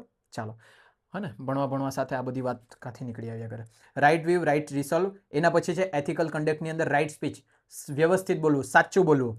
રાઇટ એક્શન, તમારા જે વર્તન રહેશે તે વ્યવસ્થિત રહેવા જોઈએ, બરાબર. પછી રાઇટ લાઇવહુડ એટલે કે જે જીવન જીવતા છે તે તમારું સાચું જીવન, સારું જીવન હોવા જોઈએ. અને છેલ્લું છે મેન્ટલ ડિસિપ્લિન. મેન્ટલ ડિસિપ્લિનની અંદર રાઇટ એફર્ટ. તમે જે તમારા એફર્ટ્સ નાખતા છે, એફર્ટ્સ એટલે ગુજરાતીમાં શું કહેવાય એને, નહીં યાદ આવે હવે. એફર્ટ્સ નાખે તમે તો એ એફર્ટ્સ સાચી દિશામાં, સારી દિશાની અંદર હોવા જોઈએ. રાઇટ માઇન્ડફુલનેસ, તમારું મગજની વિચાર કરવાની જે ક્ષમતા છે, તમારા વિચાર જે તે તમારા વ્યવસ્થિત હોવા જોઈએ, થોટ તમારા વ્યવસ્થિત હોવા જોઈએ. અને રાઇટ કન્સન્ટ્રેશન એટલે એકાગ્રતા હોય ને, તો સાચી જગ્યાએ તમારી એકાગ્રતા હોવી જોઈએ. જો આ 8 વસ્તુ અષ્ટાંગ માર્ગનું પાલન કરે ને તમે, તો તમારા જીવનમાંથી દુઃખ જઈ શકે, બરાબર. Right view, right resolve, right speech, right action, right livelihood જે કહી દે, રાઇટ એફર્ટ, રાઇટ માઇન્ડફુલનેસ ને રાઇટ કન્સિડરેશન. આ 8 વસ્તુ તમારા જીવનમાં હશે ને તો તમારા જીવનમાંથી દુઃખ જતું રહેશે. આવું માનતા હતા ગૌતમ બુદ્ધ. પણ મને એવું લાગે કે મનુષ્યના જીવનમાંથી કોઈ દિવસ દુઃખ જવાનું જ નથી. અને મનુષ્ય એટલું લાલચી છે ને, ધરતી પર સૌથી વધારે લાલચી પ્રાણી મનુષ્ય જ છે. અને એ મનુષ્યનો ઈચ્છાનો કોઈ દિવસ અંત જ નહીં આવે. એના પાસે જે આજે નથી ને તે એ કાલે મેળવવાનું ટ્રાય કરે ને કાલે જો આજની વસ્તુ એને મળી જાય ને તો કાલે ત્રીજી વસ્તુની એ માંગણી કરશે, બરાબર. ધારો કે એક સમય પહેલાં જો તમારા પાસે પૈસા નહીં હોય તો તમે પૈસાની માંગણી કરે. પૈસા તમારા પાસે આવી જાય તો અઢળક પૈસાની માંગણી કરે. બહુ બધા પૈસા આવી જાય ને તો તમારે હવે નામ જોઈએ, બરાબર. લોકો મને ઓળખતા હોવા જોઈએ. લોકો તમને ઓળખતા થાય તો હવે તમને જોઈએ પોઝિટિવિટી એટલે લોકો મને સારા માનવા જોઈએ, બરાબર. ભલે તમે ગંદા હોય, ભંગાર હોય, તે છતાં તમને સારા માનતા થાય ને એના પછી તમારા બધા પૂજા કરવા જોઈએ અને છેલ્લે તમારું મંદિર બની જવા જોઈએ. આવી બધાની માનસિકતા થઈ ગયેલી છે આજે ને. એટલે મનુષ્ય સૌથી વધારે લાલચી પ્રાણી છે. એના હું બધું બોલવા લાગ્યો મેં, અને અચાનક બધી ગમે ત્યાં એ પેલું અલગ દિશામાં ગઈ લાગુ. પણ ટૂંકમાં એમ કેમ ને તો માનવીના દુઃખનો અંત આવવાનો નથી. એટલે તમે આ બધું વાંચે ને તમને એવું લાગે કે કદાચ મેં આ બધી વસ્તુનું પાલન કરું ને મારા જીવનમાંથી દુઃખ જતું રહેશે, કઈ જવા નહીં મળે તમારા જીવનમાં દુઃખ ચાલવાનું જ છે કન્ટિન્યુઅસલી. ફાજલ વાત નહીં. ચાલો અહીંયા જોઈ લો જૈન ફિલોસોફી. બરાબર, આપણે નેક્સ્ટ આવ્યા, આપણે જોતા છે હેટરોડોક્સની અંદર નાસ્તિક સ્કૂલ, જે લોકો વેદોમાં નહીં માને તેવું પહેલું હતું ગૌતમ બુદ્ધ વાળું. બરાબર, બુદ્ધિઝમ ફિલોસોફી. હવે સેકન્ડ આપણે જોતા છે જૈન ફિલોસોફી. જૈન ફિલોસોફી જે આપેલું મહર્ષિ, બરાબર, મહર્ષિ બોલ્યા કરું, મહાવીર, હને જૈન મહાવીર, જૈન યાદ હોય તો, હને તો એ મહાવીરે આપેલું હતું. મતલબ કે મેન એના પ્રણેતા એ જ હતા. પણ આના વિશે મેન વસ્તુ સમજો કે જૈન ધર્મ વેદોમાં માનતું નથી, એવું તમે સ્ટાર્ટિંગમાં, આ સ્કૂલે જે છે જે વેદોમાં નહીં માને, હને તો સ્કૂલની ફિલોસોફી જે છે કે જે વેદોમાં માનતી નથી. તો એ લોકો ચોખ્ખું મેં જ લખેલું છે એ લોકો એની. જૈન ધર્મ વેદોમાં માનતો નથી પરંતુ આત્માના અસ્તિત્વની પુષ્ટિ કરે છે. આ જૈનિઝમ છે ને, ધ્યાન રાખજો, જૈન ફિલોસોફી વાળા એવું માને કે વેદો નથી પણ વેદોની જગ્યા આત્મા. એ લોકો કઈ વસ્તુમાં નહીં માને પણ એવું તો માને કે આત્મા તો છે, હને આત્મા એટલે શરીરની અંદરની આત્મા, ભૂતને ચુડેલની વાત નહીં કરે એ લોકો. પાછા તો એ અલગ દિશામાં જાય તમે. ચાલો, ઇટ ટીચ ધેટ સફર, ઇંગ્લિશમાં આવી ગયો. ગુજરાતીમાં આ ટોપિક ગુજરાતીમાં ઇઝીલી ખબર પડે એવું છે. ઇંગ્લિશ વાંચવા જાઓ તો અમુક શબ્દો એવા હશે જે ખબર જ નહીં પડશે. એના કરતાં ગુજરાતી જ રાખો ને તે વધારે સારું. તો એ શીખવે છે કે મનને નિયંત્રિત કરીને અને યોગ્ય જ્ઞાન, દ્રષ્ટિ અને આચાર મેળવીને દુઃખને રોકી શકાય.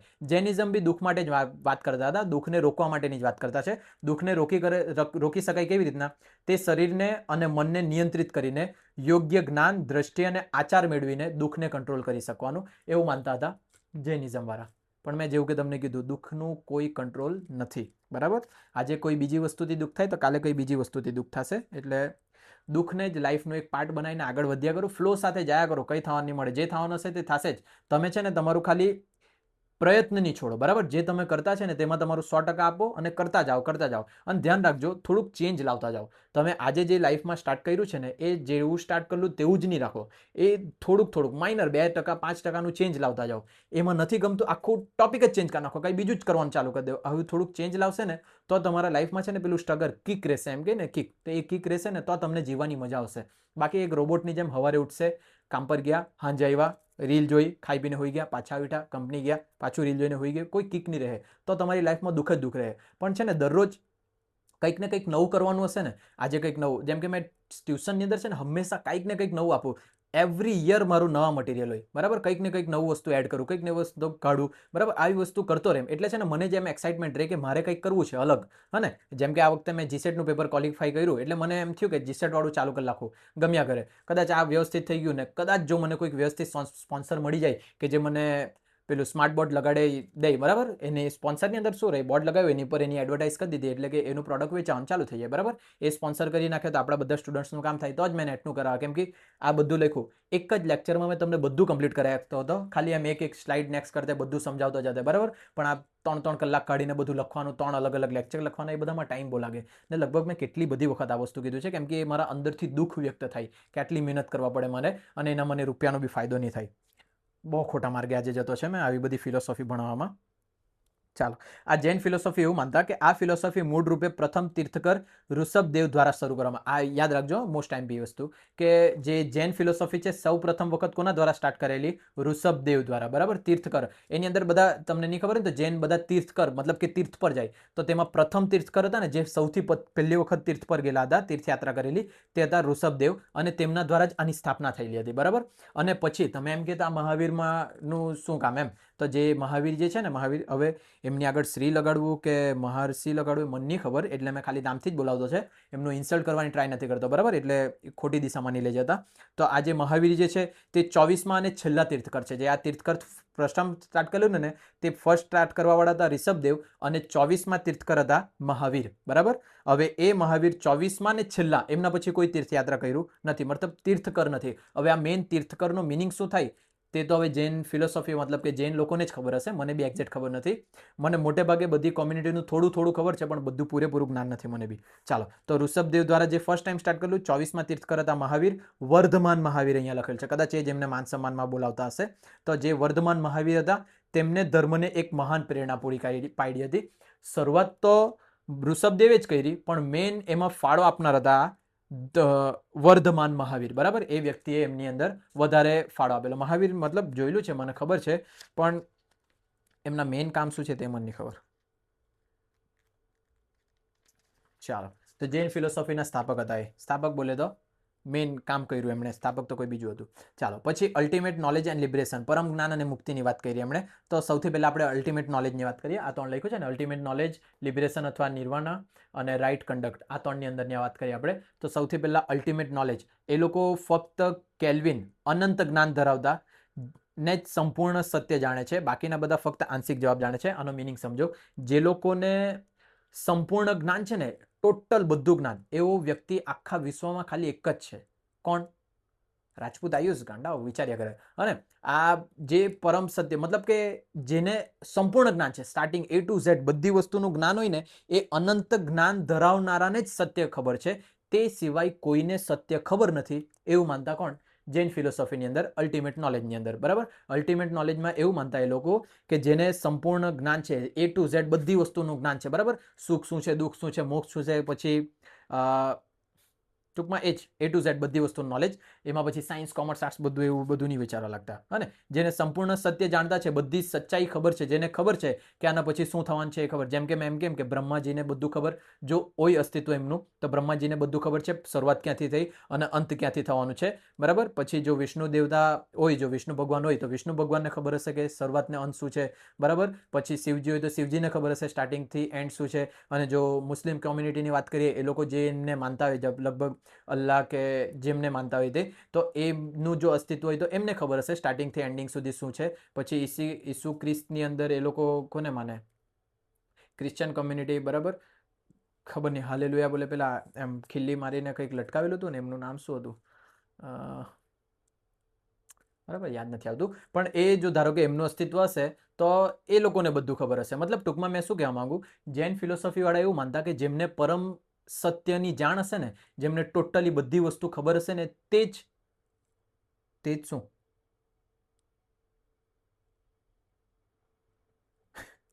અને જે અનંત જ્ઞાન ધરાવતા છે ને, તેને જ બધું સત્ય ખબર છે, એમ કહેવા માંગુ. બરાબર, મેં એક જ વાક્યને ઉલટું ઉલટું કહેતા હતા. જે સંપૂર્ણ જ્ઞાન જાણતું છે ને, એને જ સત્ય ખબર છે, બાકી બધા લલ્લુ છે, એવું કહેતા હતા જૈન ફિલોસોફી વાળા. બરાબર, બીજા કોઈને કાંઈ ખબર નથી, થોડુંક પોતાનું ઉમેર્યા કરે એમ. પછી લિબરેશનની વાત કરીએ તો એ લોકોએ 3 રત્નોની વાત કરેલી હતી. 3 રત્નોમાં એ લોકો રાઇટ ફેથ, એટલે કે યોગ્ય શ્રદ્ધા રાખવી, યોગ્ય જગ્યાએ તમારી શ્રદ્ધા રહેવા જોઈએ. રાઇટ નોલેજ, તમને યોગ્ય જ્ઞાન મળવું જોઈએ. અને રાઇટ કન્ડક્ટ, એટલે તમે યોગ્ય આચરણ કરવા જોઈએ. આ 3 રત્નોની વાત કરતા હતા કોણ? જૈન ફિલોસોફી વાળા. બરાબર, કયા કયા 3 રત્નો? રાઇટ ફેથ, રાઇટ નોલેજ અને રાઇટ કન્ડક્ટ. બરાબર, ચાલો એના પછી રાઇટ કન્ડક્ટની વાત કરીએ ને આપણે, રાઇટ કન્ડક્ટ, તો એમાં 5 તત્વ પર આધારિત છે, 5 ત્યાગ પર આધારિત છે. જેમાં જૂઠું, જો અહીંયા આ જે રાઇટ કન્ડક્ટ છે ને, રાઇટ કન્ડક્ટ કેવી રીતના કરી શકે તમે? 5 ત્યાગથી. તેમાં જૂઠું ન બોલવું, ચોરી ન કરવી, વૈભવી વસ્તુ સંપત્તિ માટે પ્રયત્ન ન કરવા, એટલે કે પૈસા કમાવાનો ટ્રાય નહીં કરવાનો એમ. અને જૂઠું નહીં બોલવાનું ખાવા પડે, ચોરી નહીં કરવાની. એના પછી વસ્તુ સંપત્તિ એટલે કે પૈસાની લાલસા નહીં રાખવાની. પવિત્ર રહેવાનું એટલે કે છે ને ચરિત્ર તમારું જવાની જોઈએ. જેમ કે શું કે બ્રહ્મચર્યનું પાલન કરવાનું, ટૂંકમાં એમ કેમ તો, ને સૌથી પવિત્ર ભાષામાં કેમ તો પવિત્ર રહેવાનું. અને સૌથી અગત્યનું, નુકસાન ન પહોંચાડવું, એટલે કે અહિંસા નહીં કરવું. કોઈના સાથે નુકસાન, મતલબ કે કોઈને નુકસાન નહીં પહોંચાડવાનું, જાણ્યા અજાણ્યા કોઈ બી વસ્તુમાં. બરાબર, આ 5 વસ્તુનો સમાવેશ થાય ને, તો જઈને તમે રાઇટ કન્ડક્ટ એટલે કે યોગ્ય આચરણ કરેલું કહેવાશે. બરાબર, આવું માનતા જૈન ફિલોસોફી વાળા. અને લાસ્ટ છે ચર્વાકા. બૃહસ્પતિ આપેલું હતું. ચર્વાકાની અંદર એવું કહેતા કે છે ને, જીવતા છે ને તે જ છે બધું, મૃત્યુ પછી કંઈ નહીં મળે. અને એવું કહેતા ચર્વાકાની અંદર કે જ્યાર સુધી જીવતા છે તમે એસ કરી લો, જેટલું તમે ખાઓ પીઓ, મજા કરો, જે કરવાના તે કરો. બરાબર, જેને થાપડ મારવાના મારી આપો, જેને પેટમાં ઢીક મૂકવાનું, ચપ્પુ કપાવાનું, જે કરવાનું કર્યા કરો, બસ અયાસી કરો તમે. બરાબર, એવું માનતા ચર્વાકાની અંદર. ચર્વાકા માટે એક વાક્ય ફેમસ છે કે દેવું કરીને બી ઘી પીવું. બરાબર, આવું લગભગ સાંભળેલું હોય તો તમે, દેવું કરીને બી ઘી પીવાનું. દેવું કર્યા કરો પણ ઘી પીયા કરો, એવું માનતા ચર્વાકાની અંદર. જે બૃહસ્પતિ દ્વારા આપેલું હતું, બૃહસ્પતિ જે નામ હોય તે. બરાબર, ચાલો એની અંદરની વાત કરીએ. તે એક ભૌતિકવાદી તત્વજ્ઞાન છે, જેને લોકાયત તત્વજ્ઞાન જનતાનું તત્વજ્ઞાન તરીકે બી ઓળખાય. બરાબર, જોજો અહીંયા આ જે ચરવાકા છે ને તેને લોકાયાત તરીકે બી ઓળખવામાં આવે. એ લોકાયાત અહીંયા મેં લખેલું હતું કે કોઈ જગ્યાએ દેવું અહીંયા. ચરવાકાનું બીજું નામ છે લોકાયાત. નાની નાની વસ્તુ પૂછી નાખે એ લોકો, હા ને, એટલે બધી વસ્તુ પચાવવા પડે તમારે. તો આ જે ચરવાકા છે તેને લોકાયાત અથવા તો એનું બીજું નામ છે જનતાનું તત્વજ્ઞાન. બરાબર, લોકાયાત તત્વજ્ઞાન અથવા જનતાનું તત્વજ્ઞાન, આવી રીતના ફિલોસોફી ઓફ માસીસ અથવા તો લોકાયાત ફિલોસોફી, આવી રીતના ઓળખવામાં આવતું હતું ચરવાકાને. પછી કોર બિલીફ, એ લોકોની મુખ્ય માન્યતા એવી હતી કે તે ફક્ત ભૌતિક વિશ્વને જ ઓળખે છે. ભૌતિક વિશ્વ એટલે જે તમારી આંખની સામે દેખાતું છે, આ લાઇટ, તો આ ભૌતિક વિશ્વ છે. બરાબર, જે તમારી આંખની સામે નથી દેખાતું, આત્મા, તો એ કોઈ ભૌતિક, એ અસ્તિત્વ જ નથી એવું માની લેવાનું. ભગવાન દેખાતા નથી દેખાતા તો માનવાનું જ નહીં. સ્વર્ગ ન દેખાય નહીં દેખાય તો માનવાનું જ નહીં. જે તમારી આંખની સામે છે તેને તમારે માનવાનું. આઈસ્ક્રીમ દેખાય, આઈસ્ક્રીમ ખાઈ લીધી, વાત પતે. પૈસા નહીં મળે તો પેલા દુકાનવાળાને મારીને આવ્યા કરો. ચાલો તો આગળ જોઈએ. તે ફક્ત ભૌતિક વિશ્વને જ ઓળખે છે. ભગવાન, આત્મા અને સ્વર્ગ જેવી વસ્તુઓ પ્રત્યક્ષ રીતે સમજી શકાતી નથી. પ્રત્યક્ષ એટલે સામે હોય તે, હે ને, પ્રત્યક્ષમાં જે છે ને તેને જ માનો. આ ભગવાન, આત્મા અને સ્વર્ગ જેવી વસ્તુ પ્રત્યક્ષ નથી તો એને માનવાનું નહીં. તેથી તેમને માન્યતા આપવામાં આવતી નથી. ચોખ્ખું આવું લખેલ છે, ભગવાન, આત્મા અને સ્વર્ગ જેવી વસ્તુઓ પ્રત્યક્ષ રીતે સમજી શકાતી નથી, તેથી તેમને માન્યતા આપવાની નથી. બરાબર, કોઈ મૃત્યુ પછીનું જીવન નથી. મરવા પછી કંઈ નહીં મળે. મૃત્યુ એ જ અંત છે, એટલે કે ડેથ જે છે ને તે જ ફાઇનલ ડેસ્ટિની છે, એના પછી કંઈ નથી. બરાબર, મૃત્યુ એ જ આખરી અંત છે એવું મેં નહીં કહેતો, એવું કહેતા ચરવાકા. મને તો લાગે કે કંઈ નહીં લાગે મને. ચાલો આગળ જો. આનંદ એ જીવનનું અંતિમ લક્ષ્ય છે. જેવું મેં તમને કીધું ને, ખાલી આનંદ મેળવવાનો છે. આ જેટલા જીવતા છે ને તેમાં ખાલી એન્જોય કર્યા કરો એમ. આનંદ એ જીવનનું અંતિમ લક્ષ્ય છે, જે ખાઓ, પીઓ અને આનંદ કરો સૂત્ર દ્વારા સમજી શકાય. બરાબર, ખાઓ, પીઓ અને એસ કરો, જે મળે તે. બરાબર, પૈસાની હોય કંઈ વાંધો નહીં, ડૂબી મરો. ચાલો પછી એ લોકો 5 તત્વોમાંથી પૃથ્વી, પાણી, અગ્નિ, વાયુ ને આકાશ, આ બાજુ કોઈ જગ્યાએ આપણે 5 તત્વો જોયા, ફાયર, અર્થ, વોટર, એર ને ઇથર, એટલે કે આકાશ. એમાંથી એ લોકો આકાશને નહીં માનતા, ખાલી 4 જ તત્વોને માંગે. ફાયર, અર્થ, વોટર અને એર, જે લોકોની પ્રત્યક્ષ છે તેને માનતા. આકાશ આપણી પ્રત્યક્ષ નથી, એ તો ક્યાં છે કોઈને ખબર નથી, અને મતલબ કે એમ તો આપણને ખબર કે હવે તો બહુ આગળ વધી ગયેલું. આ બધી જૂની ફિલોસોફી છે. બરાબર, એટલે એ લોકોનું ઇન્સલ્ટ નહીં કરવાનું, માનવાનું એ લોકોની બી થોડીક વાત. ચાલો, હા ને, તો 5 તત્વોમાંથી ક્યાં ગયું? આકાશને માન્યતા આપતા નથી કારણ કે તે પ્રત્યક્ષ અનુભૂતિ દ્વારા જાણી શકાતું નથી. જોજો અહીંયા, ફાયર, તમે આગમાં હાથ લાગે હળગી જાય. અર્થ, ધરતી પર તમે ચાલતા છે. વોટર, પી શકે, તમે હડકી શકે. એર, તમે મહેસૂસ કરી શકે. પણ આકાશ, આકાશને નહીં સ્પર્શી શકે, નહીં મહેસૂસ કરી શકે, ને એના સાથે કંઈ કરી શકે, એટલે આકાશને એ લોકો માનતા નથી. ફક્ત 4 જ વસ્તુમાં માને, ફાયર, અર્થ, વોટર અને એર. ચાલો આગળ જોઈએ. બસ પતી ગયું. અને એ લોકો છે ને પરસ્પેક્શન એટલે કે ખાલી પ્રત્યક્ષ જ્ઞાનની અંદર જ માનતા હતા. કયા જ્ઞાનની અંદર? ખાલી પ્રત્યક્ષ જ્ઞાનની અંદર માનતા હતા. હવે થોડુંક રેસ્ટ લઈ લે, 1-2 મિનિટ પછી ચાલુ કરું. કન્ટિન્યુ બોલીને.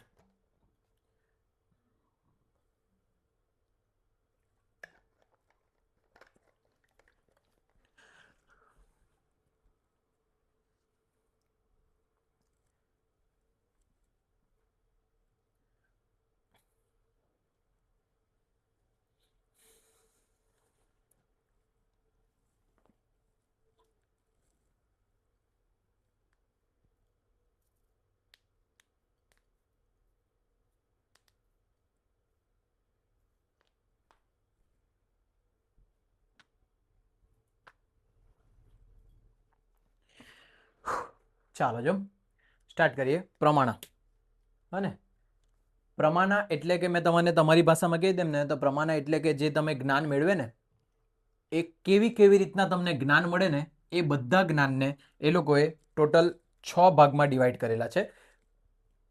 એ 6 ભાગ તમારે યાદ રાખવાના છે. પણ જે પ્રમાણાસ છે ને તે પ્રમાણાસ કેટલા પ્રકારના હોય તે 1, 2, 3, 4 અને 5 પ્રકારના પ્રમાણા હોય.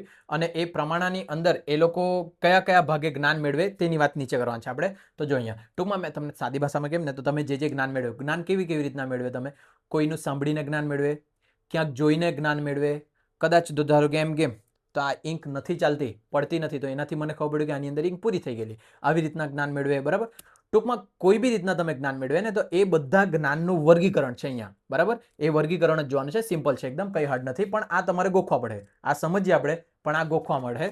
એ ગોખવા માટે જો પ્રમાતા, પ્રમાતા એટલે કે જે સબ્જેક્ટ વુનોઝ એટલે કે જેને વિષય વસ્તુનું જ્ઞાન હોય, હને, તેને કહેવાતું પ્રમાતા એટલે કે સબ્જેક્ટ. બરાબર, પછી પ્રમેયા, પ્રમેયા એટલે કે જે ઓબ્જેક્ટ ઓફ નોલેજ. બરાબર, કઈ વસ્તુમાંથી તમે જ્ઞાન મેળવવાના છે તે. પછી પ્રમાના, આ જો આ પ્રમાતા, પ્રમેયા પ્રમાના. મેં ખાલી જે ડિફરન્ટ વર્ડ છે ને તેને જ અંડરલાઈન કરતો છે. મીન્સ ઓફ વેલિડ નોલેજ, વાસ્તવિક જ્ઞાન, જે વેલિડ નોલેજ છે તેનું મિનિંગ શું છે તેને કહેવાતું પ્રમાણા. પછી પ્રમા, the result of valid knowledge, એટલે કે પરિણામ શું આવે તમારા વેલિડ નોલેજનું તેને કહેવાતું પ્રમા. અને છેલ્લું છે અપ્રમાણા. અપ્રમાણા એટલે નેગેટિવ લાગે, નેગેટિવ, નેગેટિવ એટલે ઇનવેલિડ. આ જેટલું અંડરલાઈન કર્યું ને તે પ્રમાણે યાદ રાખવા પડે. એમસીક્યુ આવતું છે આનું, એ લોકો એમ ચોખ્ખું લખી આપશે કે પ્રમાતા, એવું ધારો કે એમસીક્યુમાં લખ્યું ધ સબ્જેક્ટ વુ નોસ, હા ને, આવી રીતના રકમ આપી અને પછી એમસીક્યુમાં પ્રમાતા, પ્રમેય, પ્રમાણ અને પ્રમા લખી આપશે. તો આમાંથી ઓપ્શન સિલેક્ટ કરવાનો. તો કયો? પ્રમાતા. માતા એટલે સબ્જેક્ટ, મેયા એટલે ઓબ્જેક્ટ, માના એટલે મીન્સ, મા એટલે રિઝલ્ટ અને અપ્રમાણા. અપ્રમાણા તો નેગેટિવ લાગે, નેગેટિવ એટલે ઇનવેલિડ. બરાબર, આ રીતના તમારે આ ગોખી નાખવાના છે. બરાબર, એનો મિનિંગ શું થાય તે જોજો. જેને વિષય વસ્તુનું પૂરેપૂરું જ્ઞાન હોય ને તેને કહેવાતું પ્રમાતા. મારી ભાષા નથી, આ કઈ ફિલોસોફી છે? ઇન્ડિયન લોજિકની ફિલોસોફી છે. બરાબર, ભારતીય જ્ઞાનની વાત કરતા છે આપણે. બરાબર, જેમાં જેને બધી વસ્તુ ખબર હોય ને, જે વિષયનો જ્ઞાતા હોય તેને કહેવાતું પ્રમાતા. જે વિષય તમારે, જે વસ્તુ તમારે ભણવાની હોય ને તે તમારું કહેવાતું ઓબ્જેક્ટ. પછી પ્રમેયા, એને ઓબ્જેક્ટ એટલે પ્રમેય. એના પછી જે વેલિડ નોલેજ છે, જે જ્ઞાન તમે વેલિડલી મેળવવાના છે તેનો મિનિંગની વાત કરીએ ને તો તેને કહેવાતું પ્રમાણા. બરાબર, અને જે વેલિડ નોલેજનું પરિણામ આવવાનું છે એને કહેવાનું પ્રમા. અને જે વેલિડ નોલેજ છે તો તેની સામે ઇનવેલિડ નોલેજ બી તો છે. બરાબર, તો ઇનવેલિડ નોલેજ કહેવાતું અપ્રમાણા. એક ઉદાહરણ લે, ધારો કે આ બ્લુ કલરની પેન છે. બરાબર, એ મને ખબર છે બ્લુ કલરની પેન છે, તો મેં વિષય વસ્તુનું જ્ઞાન જાણકાર થયો તો મને શું કહેવાશે? પ્રમાતા. આનું જ્ઞાન મેળવવાનું છે તો આ શું છે? ઓબ્જેક્ટ. અને ઓબ્જેક્ટને શું કહેવાશે? પ્રમેયા. બરાબર, તો હવે આ વેલિડ નોલેજ, આ બ્લુ કલરની પેન છે, આ એનો મિનિંગ છે. આ મિનિંગ છે એ જ કહેવાશે એનું મિનિંગ ઓફ વેલિડ નોલેજ. મારે સાબિત કરવાનું છે કે આ બ્લુ કલરની પેન છે, તો એ કહેવાશે પ્રમાણા. પછી પરિણામ, આ મેં લખી બતાવ્યું, આ થઈ ગયું બ્લુ કલરની પેન. બરાબર, તો આ જે પરિણામ આવ્યું, રિઝલ્ટ આવ્યું વેલિડ નોલેજનું, એને કહેવાશે પ્રમા. અને જો એમ કેમ કે આ રેડ કલરની પેન છે તો એ ઇનવેલિડ નોલેજ કહેવાય, કેમ કે આ તો બ્લુ કલરની પેન છે. તો રેડ કલરની પેન એટલે ઇનવેલિડ નોલેજ, તો ઇનવેલિડ નોલેજને કહેવાશે અપ્રમાણા. કદાચ આનાથી વધારે સારું તો હું ઉદાહરણ આપવાનું મેં. બરાબર, ચાલો હવે આપણે જોઈએ ટાઈપ્સ ઓફ પ્રમાણા. આની અંદર આપણે પ્રમાણા જોયું, means of valid knowledge, valid નોલેજનું કયો મિનિંગ હોય તે, તો એના ટાઈપ છે આ. ખબર પડે? આટલી રીતના તમે જ્ઞાન મેળવી શકે. તો સૌથી પહેલું છે પ્રત્યક્ષ જ્ઞાન. પ્રત્યક્ષ એટલે જે સામે દેખાતું હોય તે. આ રેડ કલરની પેન મને સામે દેખાતી છે, તો આ કયું જ્ઞાન કહેવાશે? પ્રત્યક્ષ જ્ઞાન. પણ આના સાથે આ વર્ડ યાદ રાખવા પડશે, એને કહેવાય પરસેપ્શન. શું કહેવાય? પરસેપ્શન. બરાબર, જોઈ શકું, જેને મેં આ અડકી શકતો છે બોર્ડને, એના દ્વારા જે જ્ઞાન મેળવું એ જ્ઞાનને કહેવાશે પ્રત્યક્ષ જ્ઞાન. બરાબર, એના પછી છે અનુમાન. અનુમાનનું નામ છે ઇન્ફેરન્સ. હા, યાદ રાખવા પડશે આ બી. ઇન્ફેરન્સ કહેવાય એને, ઇંગ્લિશમાં જ યાદ રાખજો પાછું. એવું જ્ઞાન, જો અહીંયા એ લખેલું બી છે, નોલેજ ગેઇન થ્રુ સેન્સીસ. તમારા સેન્સ ઓર્ગન છે ને, જીભ, કાન, નાક, આંખ, આ બધા સેન્સ ઓર્ગન કહેવાય. આંખથી જોઈ શકે, જીભથી સ્વાદ મેળવી શકે, બરાબર, કાનથી સાંભળી શકે, નાકથી સ્મેલ કરી શકે. આ સેન્સ ઓર્ગન દ્વારા જે જ્ઞાન મેળવે ને તેને પ્રત્યક્ષ જ્ઞાન કહેવાય અથવા તો પરસેપ્શન કહેવાય. અનુમાન, અનુમાન એટલે કે નોલેજ ગેઇન થ્રુ લોજિક ઓર રિઝનિંગ. બરાબર, તમે તમારા લોજિકથી જે જ્ઞાન મેળવે તે. લોજિકથી જ્ઞાન મેળવે એટલે કે થોડીક વાર પછી મેં બહાર જામ, જમીન ભીનાયેલી છે, લોજિક લગાડ્યું, વરસાદ પડેલો હશે, અનુમાન લગાડ્યું ને મેં, તો એ અનુમાન દ્વારા મેળવેલું જ્ઞાન કહેવાશે અનુમાના. એના પછી છે ઉપમાના. ઉપમાના એટલે કોઈને કમ્પેર કરીને આપે તે. બરાબર, કમ્પેર કરીને આપે એટલે ધારો કે મારી વાત કરું તો તમે એમ કે ટોમ ક્રુઝ જેવા હેન્ડસમ દેખાતા છે સર. બરાબર, પછી આઇન્સ્ટાઈન જેવા સ્માર્ટ છે સર, પછી જોન સીના જેવા તાકાતવર છે સર, ખલી જેટલા મજબૂત છે સર. આમ કોઈની કમ્પેરિઝન કરતા છે ને, સર જ્યારે ગીત ગાય તો કોયલ જેવી અવાજ આવે, અને મેં ખાલી તારીફ કરી મેં પોતાની, પણ કમ્પેર કરવાનું છે ટૂંકમાં. ઉપમા આપે એમ કે ને, ઉપમા, હા ને, કોઈનું સાથે કમ્પેર કરે ને, કમ્પેર કરીને જે જ્ઞાન મેળવે ને તેને કહેવાય ઉપમા. જેમ કે મેં તમને એમ કેમ કે મેં તમને કોઈક એક એક્સ વ્યક્તિ છે, એ એક્સ વ્યક્તિ માટે કેમ કે એ વ્યક્તિ જે છે ને તેની હાઈટ અમિતાભ બચ્ચન જેવી છે. બરાબર, આ એક એક્સ વ્યક્તિ છે, તેની હાઈટ અમિતાભ બચ્ચન જેવી છે. તમે પેલા વ્યક્તિને મળેલા નથી, તે છતાં તમારા માઇન્ડમાં એ વ્યક્તિને હાઈટ બનવા લાગશે. બરાબર, તમે એ વ્યક્તિ કોણ છે નહીં ખબર, કેટલી હાઈટ છે નહીં ખબર, પણ જે મેં ઉપમા આપ્યું તમને એનાથી તમને જ્ઞાન મળી ગયું કે એ વ્યક્તિની હાઈટ કેટલી છે. તો આવી રીતના જે જ્ઞાન મળે ને તેને કહેવાય ઉપમાના. પછી શબ્દા. શબ્દા એટલે બોલીને જે જ્ઞાન મળે તે. બરાબર, પણ એ બોલીને એટલે ખાલી આમ બોલીને નહીં, આ લખેલું જ્ઞાન, બોલેલું જ્ઞાન, વાંચેલું જ્ઞાન, આ બધી વસ્તુ શબ્દની અંદર આવી જાય. તો એ શબ્દ છે ને કોઈ વેલિડ સોર્સ પાસેથી આવેલા હોવા જોઈએ. વેલિડ સોર્સ એટલે અત્યારે જે મેં વસ્તુ કીધું છે, જો ઈમાનદારીથી જોજો, અત્યારે મેં જે તમને કેમ, તમે ધારો કે આમાં કેટલા બધા એવા હશે જે જીસેટનું પેપર ફર્સ્ટ ટાઈમ આપવાના છે. આની અંદર કેવા એવા બી લોકો હશે જે કદાચ શિક્ષકો હશે મારાથી મોટી એજના હશે, કેટલી વખત જીસેટ આપી બી ચૂકેલા હશે, બરાબર. અને મારી તો એજ 23 જ છે અત્યારે, પણ તે છતાં તમે અહીંયા જોતા છે. કેમ જોતા છે? તમને મારા પર વિશ્વાસ છે, મારા શબ્દો પર વિશ્વાસ છે, જે મેં કીધું છે તે જ પ્રકારનું આવશે એવું તમને વિશ્વાસ છે. જો તમને વિશ્વાસ નહીં હોતો ને તો તમે આટલા લેક્ચર જોવાના જ નહીં હતા, બરાબર. ને કદાચ અમુક લોકો એમ કે તમારા લેક્ચર ફ્રી છે એટલે જોતા છે. ફ્રી તો યુટ્યુબ પર ને ઇન્સ્ટાગ્રામ પર ને ઇન્ટરનેટ પર બહુ બધું છે, તમે કઈ બધી જ વસ્તુ નથી જોતા. હા ને, પહેલું મેઇન વસ્તુ છે વિશ્વાસ. વિશ્વાસ હોય ને તો જ તમે એ વસ્તુ જોઈ. તો જે શબ્દો તમે સાંભળે, જે શબ્દો તમે વાંચે અને જે શબ્દો તમે લખેલા જોઈ, એ બધી વસ્તુ કોઈક વિશ્વાસપાત્ર સ્ત્રોત પાસેથી આવેલી હોય ને તેના દ્વારા જે જ્ઞાન મેળવે ને તેને કહેવાય શબ્દ દ્વારા જ્ઞાન. એને કહેવાય વર્બલ ટેસ્ટિનોમી. ઉપમાન અને કમ્પેરિઝન બી કહેવાય. હા, યાદ રાખજો. શબ્દને કહેવાય verbal testimony. Knowledge gain through the words of reliable source or scripture, એટલે કે વિશ્વાસુ પાત્ર પાસેથી પ્રાપ્ત થયેલું જ્ઞાન. એના પછી છે અર્થાપતિ. અર્થાપતિ એટલે implication. Implication knowledge derived from situational deduction, બરાબર. એટલે કે અર્થ કાઢવાનું. ધારો કે મેં અર્થઘટન એવી રીતના કાઢું, મેં એમ કેમ કે આયુષ આજે દવાખાના ગયો છે, બરાબર. આયુષ આજે દવાખાનામાં ગયો તો એનો મિનિંગ એવો છે કે આયુષ માંદો હશે. મેં આયુષ નહીં મળે એવું માનો, મેં સ્કૂલની અંદર છે, મારા કોઈ દોસ્તારે પૂછ્યું કે તારો દોસ્તાર આયુષ કેમ નહીં આવ્યો, મેં કીધું કે આયુષ આજે દવાખાનામાં ગયેલો. તો પહેલા એનો મિનિંગ શું કાઢ્યો? કદાચ આયુષ માંદો હશે એટલે દવાખાનામાં ગયેલો છે, બરાબર. રીઝન કઈ બી હશે, પણ તમે અર્થ કાઢ્યો, કોઈ વાક્યનો અર્થ કાઢીને જે જ્ઞાન મેળવ્યું ને તેને કહેવાશે અર્થાપતિ. અને પછી અનુપલબ્ધિ. અનુપલબ્ધિ એટલે હવે ધારો કે આજે આયુષ નથી આવ્યો, મેં એને પહેલાને કહી દીધું, ગઈકાલે આયુષને મેં બંને નહીં આવ્યા, પણ પેલો કદાચ આયુષની અનુપલબ્ધિથી એવું જ વિચારશે ને કે આયુષ માંદો હશે એટલે કદાચ પેલો મારો એનો દોસ્તાર બી એને મળવા ગયેલો હશે. તો આ અનુપલબ્ધિ, કોઈની અનુપલબ્ધિથી જે જ્ઞાન મેળવે ને તેને કહેવાશે અનુપલબ્ધિ. હરકું જ છે, કઈ વાંચીને શબ્દોથી જ ખબર પડે. અનુપલબ્ધિનું બીજું નામ છે નોન એપ્રિહેન્શન, બરાબર. નોન એપ્રિહેન્શન એટલે જે પ્રેઝન્ટ નથી તે. હા ને, knowledge gain through the absence of something. Something absent હોય ને તો તેના દ્વારા જે જ્ઞાન મેળવે ને તેને કહેવાશે અનુપલબ્ધિ, બરાબર. હવે અંદર બી ડિટેલમાં છે એનું. હા ને, જેમ કે આ પ્રત્યક્ષ પ્રમાણ જે છે ને તેનું ક્લાસિફિકેશન, કી કેરેક્ટરિસ્ટિક, પછી અનુમાનના માટે, શબ્દ માટે, ઉપમાના માટે, શબ્દ માટે, કંઈક 2-3 વખત બોલી ગયો, અર્થાપતિ માટે અને અનુપલબ્ધિ માટે, તેની બી વાત કરવા પડશે.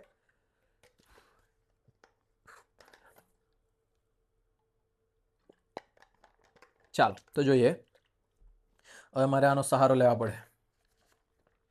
જો સૌથી પહેલું પ્રત્યક્ષ જ્ઞાન. પ્રત્યક્ષ જ્ઞાનની આપણે અહીંયા વાત કરી, જે તમે સેન્સ ઓર્ગન દ્વારા મેળવે તે, આંખ, નાક, કાન, મોઢું, જીભ, આના દ્વારા મેળવે તે. તો આમાં વાંચીને બતાવતો છે તમને. પ્રત્યક્ષ એ ભારતીય, પ્રત્યક્ષ એટલે આજે પ્રત્યક્ષ પરસેપ્શન, એ જ્ઞાન જે છે, પ્રત્યક્ષ એ ભારતીય દર્શનશાસ્ત્રમાં માન્ય જ્ઞાનનો સૌથી મૂળભૂત અને સ્વીકૃત સ્ત્રોત છે, બરાબર. સૌથી વધારે સ્વીકૃત અને મૂળભૂત સ્ત્રોત હોય તો કયો હોય? પ્રત્યક્ષ પ્રમાણ, બરાબર.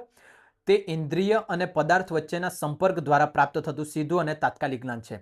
આ જે છે હાથથી પકડેલું છે, આ જે ચામડી છે ત્વચા મારી, એ ત્વચા મારી ઇન્દ્રિય છે, એ ઇન્દ્રિયના સ્પર્શથી પ્રાપ્ત થયું, બરાબર. આ બંનેના મિલન એટલે અહીંયા શબ્દ કયો વાપરેલો છે? ઇન્દ્રિય અને પદાર્થ વચ્ચેના સંપર્ક. આ બંનેનો સંપર્ક થયો.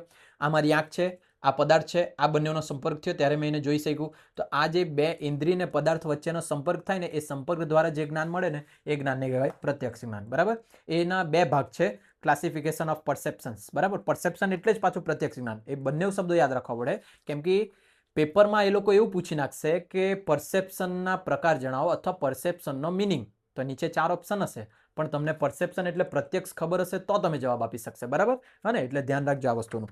તો જે ક્લાસિફિકેશન ઓફ પરસેપ્શન્સ, પ્રત્યક્ષનું વર્ગીકરણ, 2 પ્રકારના વર્ગીકરણ થાય એનું ત્યાં લખેલું છે ક્લાસિફિકેશનની અંદર, ઓર્ડિનરી અને એક્સ્ટ્રા ઓર્ડિનરી, બરાબર. સિમ્પલ મિનિંગ છે.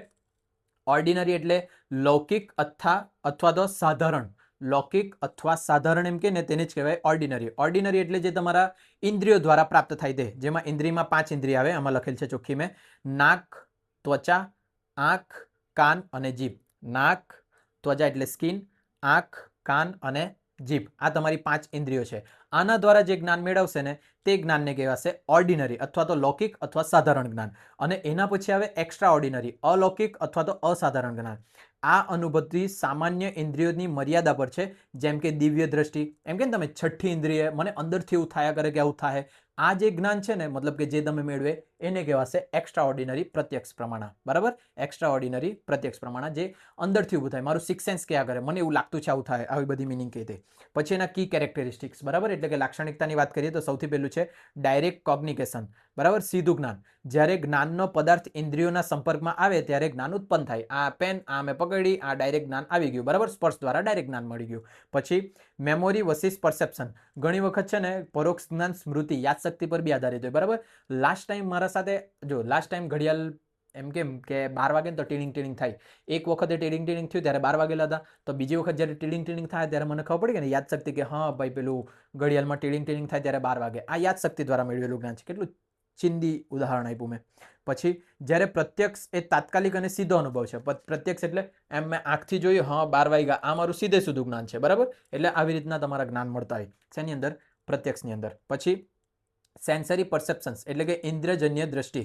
તેને ઘણીવાર અનુભવ અથવા સંવેદનાત્મક દ્રષ્ટિ તરીકે બી ઓળખવામાં આવે. આપણે જે આ જ્ઞાન મેળવીએ ને તેને ઘણી વખત અનુભવ અથવા તો સંવેદનાત્મક દ્રષ્ટિ. ધારો કે તમે મારા આંખ પર પાટો માંડી દઈ અને મેં આ પેન છે ને તમે બાજુમાં એવું જ સેમ વસ્તુ કોઈક મૂકી દો ને તો અડકીને કદાચ મેં પેન ઓળખી શકું, કેમ કે છેલ્લા 6 વર્ષથી મેં આવી પેન જ વાપરતો છે. ને તો આ જે છે મારા સેન્સ ઓર્ગન એવી રીતના બી કામ કરે છે જે મારા અનુભવ ઉપર બી કામ કરે. અને એ બધું જ્ઞાન શેની અંદર આવે? પ્રત્યક્ષની અંદર. ચાલો એના પછી આપણે જોઈએ અનુમાન. અનુમાન એટલે જેનું અનુમાન લગાડે તે. એની વાત કરીએ તો અનુમાન શબ્દનો અર્થ જ્ઞાન પછીનું જ્ઞાન. એટલે કે અનુ એટલે કે પછી ને મન એટલે જ્ઞાન. જ્ઞાન પછીનું જ્ઞાન મેળવે ને એને કહેવાય અનુમાન. બરાબર. જેમાં તે ગૌણ જ્ઞાન છે જે અગાઉના જ્ઞાનને અનુસરે છે. જે વસ્તુઓને આપણે સીધી રીતે ઇન્દ્રિયો દ્વારા જોઈ કે અનુભવી શકતા નથી તેને જાણવાનું એક સાધન છે. જેને તમે ડાયરેક્ટ નહીં જોઈ શકે તેને તમારે અંદાજો લગાડવાનું એક સાધન છે. જેમ કે મેં તમને કીધું ને ઘાસ ભીનાયેલી છે તો તમે એવું વિચાર કરે કે વરસાદ પડેલો હશે. બરાબર. જે વસ્તુનું તમને જ્ઞાન નથી તેનો અંદાજો લગાડતા છે તે તમારું આવે શેની અંદર? અનુમાનની અંદર. તો સૌથી પહેલા એનું સ્ટ્રક્ચર જોઈએ. સ્ટ્રક્ચરની અંદર જોવા પ્રતિજ્ઞા, હેતુ, ઉદાહરણ, ઉપનાયા એવું કઈ ઉપનાયા કે એવું જ કંઈક છે અને છેલ્લું નિગમના. બરાબર. પ્રતિજ્ઞા આ જે છે ને એનું સ્ટ્રક્ચર છે શેનું? અનુમાનનું. ને 2025ના પેપરમાં પૂછાયેલું ને સારું થયું મને આવડી ગયેલું હતું. આ PHUUN આવી રીતના યાદ રાખવાનું. PHUUN ફૂન યાદ રાખે ને તો યાદ રહી જશે. અનુમાનના સ્ટ્રક્ચરની અંદર 2025માં લગભગ આ સવાલ હતો. અને લાઈનમાં જ રહેવા જોઈએ, ક્રમમાં જ રહેવા જોઈએ. બરાબર. તો જે અનુમાન લગાડે ને તમે અનુમાન તે આ 5 ક્રમમાં થાય. પહેલું ક્રમ પ્રતિજ્ઞા. પ્રતિજ્ઞા એટલે કે જે તમારું ઇનિશિએશન છે ને, મતલબ કે જે વસ્તુ તમારા અનુમાન લગાડવાનું છે એ અનુમાન પહેલા ક્લેમ કરો. બરાબર. કે ધારો કે અહીંયા એક ઉદાહરણ મેં બનાવ્યું છે કે ઘરની અંદર કંઈ બનાવેલું છે. મેં એમ કેમ કે આ રસોઈ ખૂબ સ્વાદિષ્ટ છે. હા, મેં આવી વસ્તુ કીધું. હા, આ મારું પહેલી પ્રતિજ્ઞા હશે. મારે છે ને અનુમાન લગાડવાનું છે. જોજો અહીંયા આ રસોઈ ખૂબ સ્વાદિષ્ટ છે. માની લો કે મેં ખાધું જ નથી, એ ખાવા પહેલા જ કહેતો છે મેં આ રસોઈ સ્વાદિષ્ટ છે. એ આવશે મારું પ્રતિજ્ઞાની અંદર. પછી હેતુ. હેતુ એટલે જે રીઝન છે ને એ બિહાઇન્ડ મેં જે આ બોલ્યા કરું કે આ વાનગી સારી છે, આ સ્વાદિષ્ટ છે ખાવાનું, તો એનો હેતુ શું છે? એનો હેતુ એ છે કે આની અંદર કોઈ ખાસ મસાલો લખાયેલો છે. અને એ ખાસ મસાલો લખેલો છે ને એના કારણે આ સ્વાદિષ્ટ લાગવાનું છે. એના પછી ઉદાહરણ. ઉદાહરણની અંદર એટલે ઉદાહરણ આપા મેં તમને કે આની અંદર જે મસાલો લખ્યો છે ને તે પેલી વસ્તુની અંદર બી લખેલો હોય. પેલી વસ્તુ સ્વાદિષ્ટ હોય કે નહીં, તો એ પેલી વસ્તુની અંદર લખેલું ને જે આની અંદર બી લખેલું છે. બરાબર. જોજો અહીંયા ઉદાહરણ આપ્યું કે જે વાનગી એક દિવસે મેં બીજી વાનગી ખાધેલી ને તે બહુ મસ્ત લાગેલી મને, તેની અંદર આ સેમ મસાલો હતો એટલે આ વસ્તુ બી સારી હશે એવું મેં માનવાનું છે. બરાબર. તો ઉદાહરણ પછી ઉપનાયા. ઉપનાયાની અંદર મેં એવું કહેવા કે આ વાનગીમાં પણ બી તે ખાસ મસાલો છે એટલે આ વસ્તુ વાનગી બી કેવી હશે? સ્વાદિષ્ટ હશે. તો પણ ફાઇનલ આ સ્વાદિષ્ટ છે એમ કેમ આવશે? નિગમનાની અંદર. બરાબર. તો અહીંયા જો પ્રતિજ્ઞા એટલે બ્લુ પેન, રેડ પેન બંને એક જ કંપની છે. બરાબર. આ રેડ પેન ખાવાનું સમજી લેવાની. આજે આ વાનગી બનેલ છે મારી ઘરે, આની અંદર કોઈક મસાલો પડેલો છે નવો. બરાબર. આ વસ્તુ મેં ખાધેલી છે. અને આ વસ્તુ મેં ખાધેલી તો મેં પહેલા એમ કહેવા માંગુ કે આ વસ્તુ સ્વાદિષ્ટ છે, ચાખી નથી. આ વસ્તુ સ્વાદિષ્ટ છે એમ કહેવા માંગુ તો એને કહેવાય પ્રતિજ્ઞા. તો એ સ્વાદિષ્ટ મેં કેમ બોલતો છે? આની અંદર એક મસાલો લખેલો છે, કોઈક મસ્ત સ્વાદિષ્ટ મસાલો. એ મસાલો લખેલો છે એનો હેતુ છે. બરાબર. એના પછી ઉપનાયા. ઉપનાયાની અંદર મેં એવું કહેવા કે પેલા આ વસ્તુની અંદર બી એ જ મસાલો હતો. બરાબર. આ વસ્તુની અંદર બી એ સેમ મસાલો હતો. ઉપનાયા. બરાબર. એટલે કે આ વસ્તુની અંદર જે મસાલો હતો ને આ વસ્તુ સ્વાદિષ્ટ લાગેલી હતી. અને ફાઇનલ છેલ્લું રિઝલ્ટ નિગમના. જો આ સારી લાગેલી હતી, સ્વાદિષ્ટ લાગેલી હતી તો આ બી સ્વાદિષ્ટ લાગશે. એટલે અનુમાન લગાડવા માટે છે ને આ 5 સ્ટ્રક્ચરમાંથી તમારે પસાર થવા જોઈએ પડે તો જઈને તમે એનું અનુમાન લગાડી શકે. આ છે આપણું ઇન્ડિયન લોજિક. હવે ક્લાસિફિકેશન ઓફ અનુમાના. અનુમાનાના ભાગ. અનુમાનાના ટોટલ 4 ભાગ છે પણ બેઝડ ઓન પર્પસ. પર્પસ પ્રમાણે 2 ભાગ છે ને બેઝડ ઓન નેચર. નેચર પ્રમાણે 2 ભાગ છે. બરાબર. બંને ભાગ જોઈએ આપણે. Based on purpose. પર્પસ પ્રમાણે છે સ્વાર્થાનુમાના. સ્વાર્થાનુમાના એટલે કે પોતાની જાતની ખાતરી માટે કરવામાં આવતું અનુમાન. એટલે કે અહીંયા એક મેં સારું ઉદાહરણ મૂક્યું છે. તમે લાઇબ્રેરીનો દરવાજો બંધ જોયો અને તમે અંદાજો લગાડ્યો કે આજે લાઇબ્રેરી બંધ છે. મેં પોતા માટે મેં ગયેલો લાઇબ્રેરીમાં ભણવા માટે, લાઇબ્રેરી બંધ. મેં બંધ એટલે દરવાજો બંધ હતો એટલે મેં હું અંદાજો મારી દીધો કે લાઇબ્રેરીમાં રજા છે, બરાબર, બંધ છે, એને કહેવાય અનુમાન લગાડ્યું. મેં કોઈને પૂછ્યું નહીં, મને કોઈ નોટિસ નહીં મળી, મને કોઈ મેસેજ નહીં મળ્યું, મેં ખાલી બંધ દરવાજાને જોઈને માની લીધું કે આજે લાઇબ્રેરી બંધ છે. આ મેં પોતા માટે માન્યું, પોતે ઘેરે જતો રહ્યો, પોતે રજા પાડી દીધી, એને કહેવાશે સ્વાર્થાનુમાન. સ્વાર્થાનુમાન એટલે પોતાના સ્વાર્થ માટેનું અનુમાન લગાડ્યું હોય તે. એના પછી છે પરાર્થ અનુમાન, કોઈક બીજા વ્યક્તિ માટે, બીજા લોકોને સમજાવવા કે ખાતરી કરાવવા માટે કરવામાં આવતું અનુમાન. એટલે કે મેં મારો ફ્રેન્ડ બી લાઇબ્રેરીમાં જતો છે, રસ્તામાં મળ્યો મને, મેં એમ કીધું કે મેં ત્યાં દરવાજો બંધ જોયો છે એટલે લાઇબ્રેરી તો બંધ છે, તો મેં એને જ્ઞાનનું પ્રસારણ કર્યું. એના માટે બી મેં અંદાજો જ લગાડ્યો છે, મારા પાસે કોઈ ગેરંટીવાળી ન્યૂઝ નથી, તો એના માટે જે અંદાજો લગાડ્યો કોઈ બીજા વ્યક્તિ માટે, તો તે કહેવાશે પરાર્થાનુમાન. બરાબર, સ્વાર્થાનુમાન અને પરાર્થાનુમાન આ જે છે બેઝડ ઓન પર્પઝ છે, હેતુના આધારે છે. એના પછી છે based on the nature of reason. બરાબર, કારણના આધારે બે પ્રકાર છે. એક છે પેલું સત પ્રતિપક્ષ અને અસત પ્રતિપક્ષ. બરાબર, જ્યારે કારણ હકારાત્મક હશે ને, પોઝિટિવ બાબત હશે ને, ત્યારે સત પ્રતિપક્ષ, અને જ્યારે કોઈક વસ્તુની ગેરહાજરીના કારણે જ્ઞાન મળશે ને, તો તે હશે અસત પ્રતિપક્ષ. બરાબર, ઉદાહરણની વાત કરીએ તો આ લેક્ચર રસપ્રદ રહેશે કારણ કે તે પ્રોફેસર ખૂબ જ અનુભવી છે. ધારો કે તમે મારી પાસે, જેમ કે મારા સ્ટુડન્ટની વાત કરું ને, મેં એ લોકોને ટ્યુશન પર ઘણી વખત ભણાવેલું છે, કોલેજની અંદર ઘણી વખત મને ટીચર માટે મતલબ ભણાવવા માટે બોલાવે, પણ સમય એવો હોય ને કે મેં મારા સ્કૂલના છોકરાઓને છોડીને નહીં જઈ શકું, બરાબર, કે ટ્યુશન કરાવતે લોકોને, એટલે મેં ત્યાં ના પાડું. પણ ઘણી વખત એવું થાય ને કે આવવાના છે સર, તો એ લોકો એવું કહે કે હા તો બહુ મજા આવશે, હા ને, તમે આવી જાઓ કોલેજમાં તો મજા આવશે. તો આ લોકો શું કહેવા કરતા છે કે પેલા પ્રોફેસર ભણાવવા આવવાના છે એટલે મજા આવશે. આવશે કે નહીં આવશે તે તો ખબર નહીં, પણ એ લોકોનો અંદાજો પોઝિટિવ છે કે આ સર આવશે તો ગમશે જ અમને ભણવાનું એમ. અને તો આ જે છે પોઝિટિવ હકારાત્મક કારણ છે એટલે કહેવાશે સત પ્રતિપક્ષ. બરાબર, અને બીજું છે અસત પ્રતિપક્ષ, એટલે કે જ્યારે કોઈ વસ્તુની ગેરહાજરી પર તમે આધારિત હોય ને ત્યારે, એટલે કે જો ધારો કે બસ સ્ટેન્ડ પર કોઈ ભીડ નથી, હા ને, બસ સ્ટેન્ડ પર કોઈ ભીડ નહીં મળે, તો એનો મિનિંગ એવો થઈ શકે કે આ બધી બસના ભરાઈને બધા પોયરા ગેલાઈ ગયા એટલે બસ ગેલાઈ ગઈ છે, તમારી બસ છૂટી ગઈ. આ જે છે કોઈની ગેરહાજરી પર જે તમે અનુમાન લગાડે ને, તેને કહેવાશે કયું અનુમાન? અસત પ્રતિપક્ષા. હા ને, આ થયા એના પ્રકાર. એના પછી જોઈએ ઉપમાના. ઉપમાના એટલે કે કોઈકની સરખામણી સાથે તમે જે જ્ઞાન મેળવે ને તે, જેની અંદર ઉપમાન શબ્દ ઉપ એટલે કે સમીપતા અથવા એકલતા, બે વસ્તુની અંદર સમાનતા સુરેલી છે તે, અને મન એટલે જ્ઞાન. આ જે સમાનતા અને જ્ઞાન આ બંનેનું સંયોજન કરીને બને તમારું ઉપમાના. બરાબર, ચાલો એની વ્યાખ્યાની વાત કરીએ તો તે સરખામણી અથવા સામ્યતા દ્વારા મેળવેલું જ્ઞાન છે. કોઈક સરખી વસ્તુ હોય અને અથવા તો સરખામણી કરીને મેળવેલું જ્ઞાન હોય.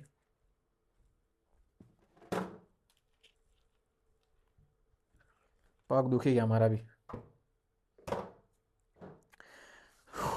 ચાલો, બરાબર, એ હોય તમારું ઉપમાના. હવે તેની અંદર 3 એલિમેન્ટ્સ હોય ઉપમાનાની અંદર. 3 એલિમેન્ટ્સની અંદર છે પેલું ઉપમેય, ઉપમા અને સામાન્ય. બરાબર, મેં લખેલા છે 3. હા છે કે આ દેખાય? ઉપમેય, ઉપમા અને સામાન્ય. આ 3 જે છે એ તેના શું છે? એલિમેન્ટ્સ એટલે કે ઘટકો છે. એ ઘટકોની વાત કરીએ તો સૌથી પહેલા એક ઉદાહરણ આપો.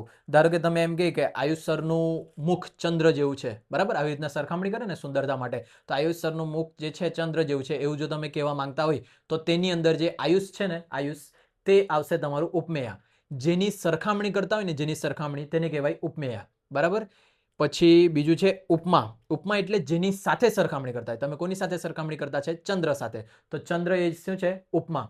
અને સામાન્ય, સામાન્ય એટલે બંનેની અંદર કોમન શું છે? સુંદરતા. બરાબર, ચંદ્ર જે છે, સોરી, આયુષ જે છે તે ઉપમેય, ચંદ્ર જે છે તે ઉપમા, જેની ઉપમા આપતા છે તમે તે, અને સામાન્ય એટલે બંનેની અંદર કોમન શું છે તે. ધારો કે મેં એમ કેમ આયુષ સરની અવાજ કોયલ જેવી છે, બરાબર, તો આયુષ સર જે છે તે ઉપમેયાની અંદર આવશે, જેની સરખામણી થતી છે જેના સાથે, એટલે કોના સાથે સરખામણી થતી છે? કોયલ સાથે. જેના સાથે સરખામણી થતી હોય તેને કહેવાશે ઉપમા.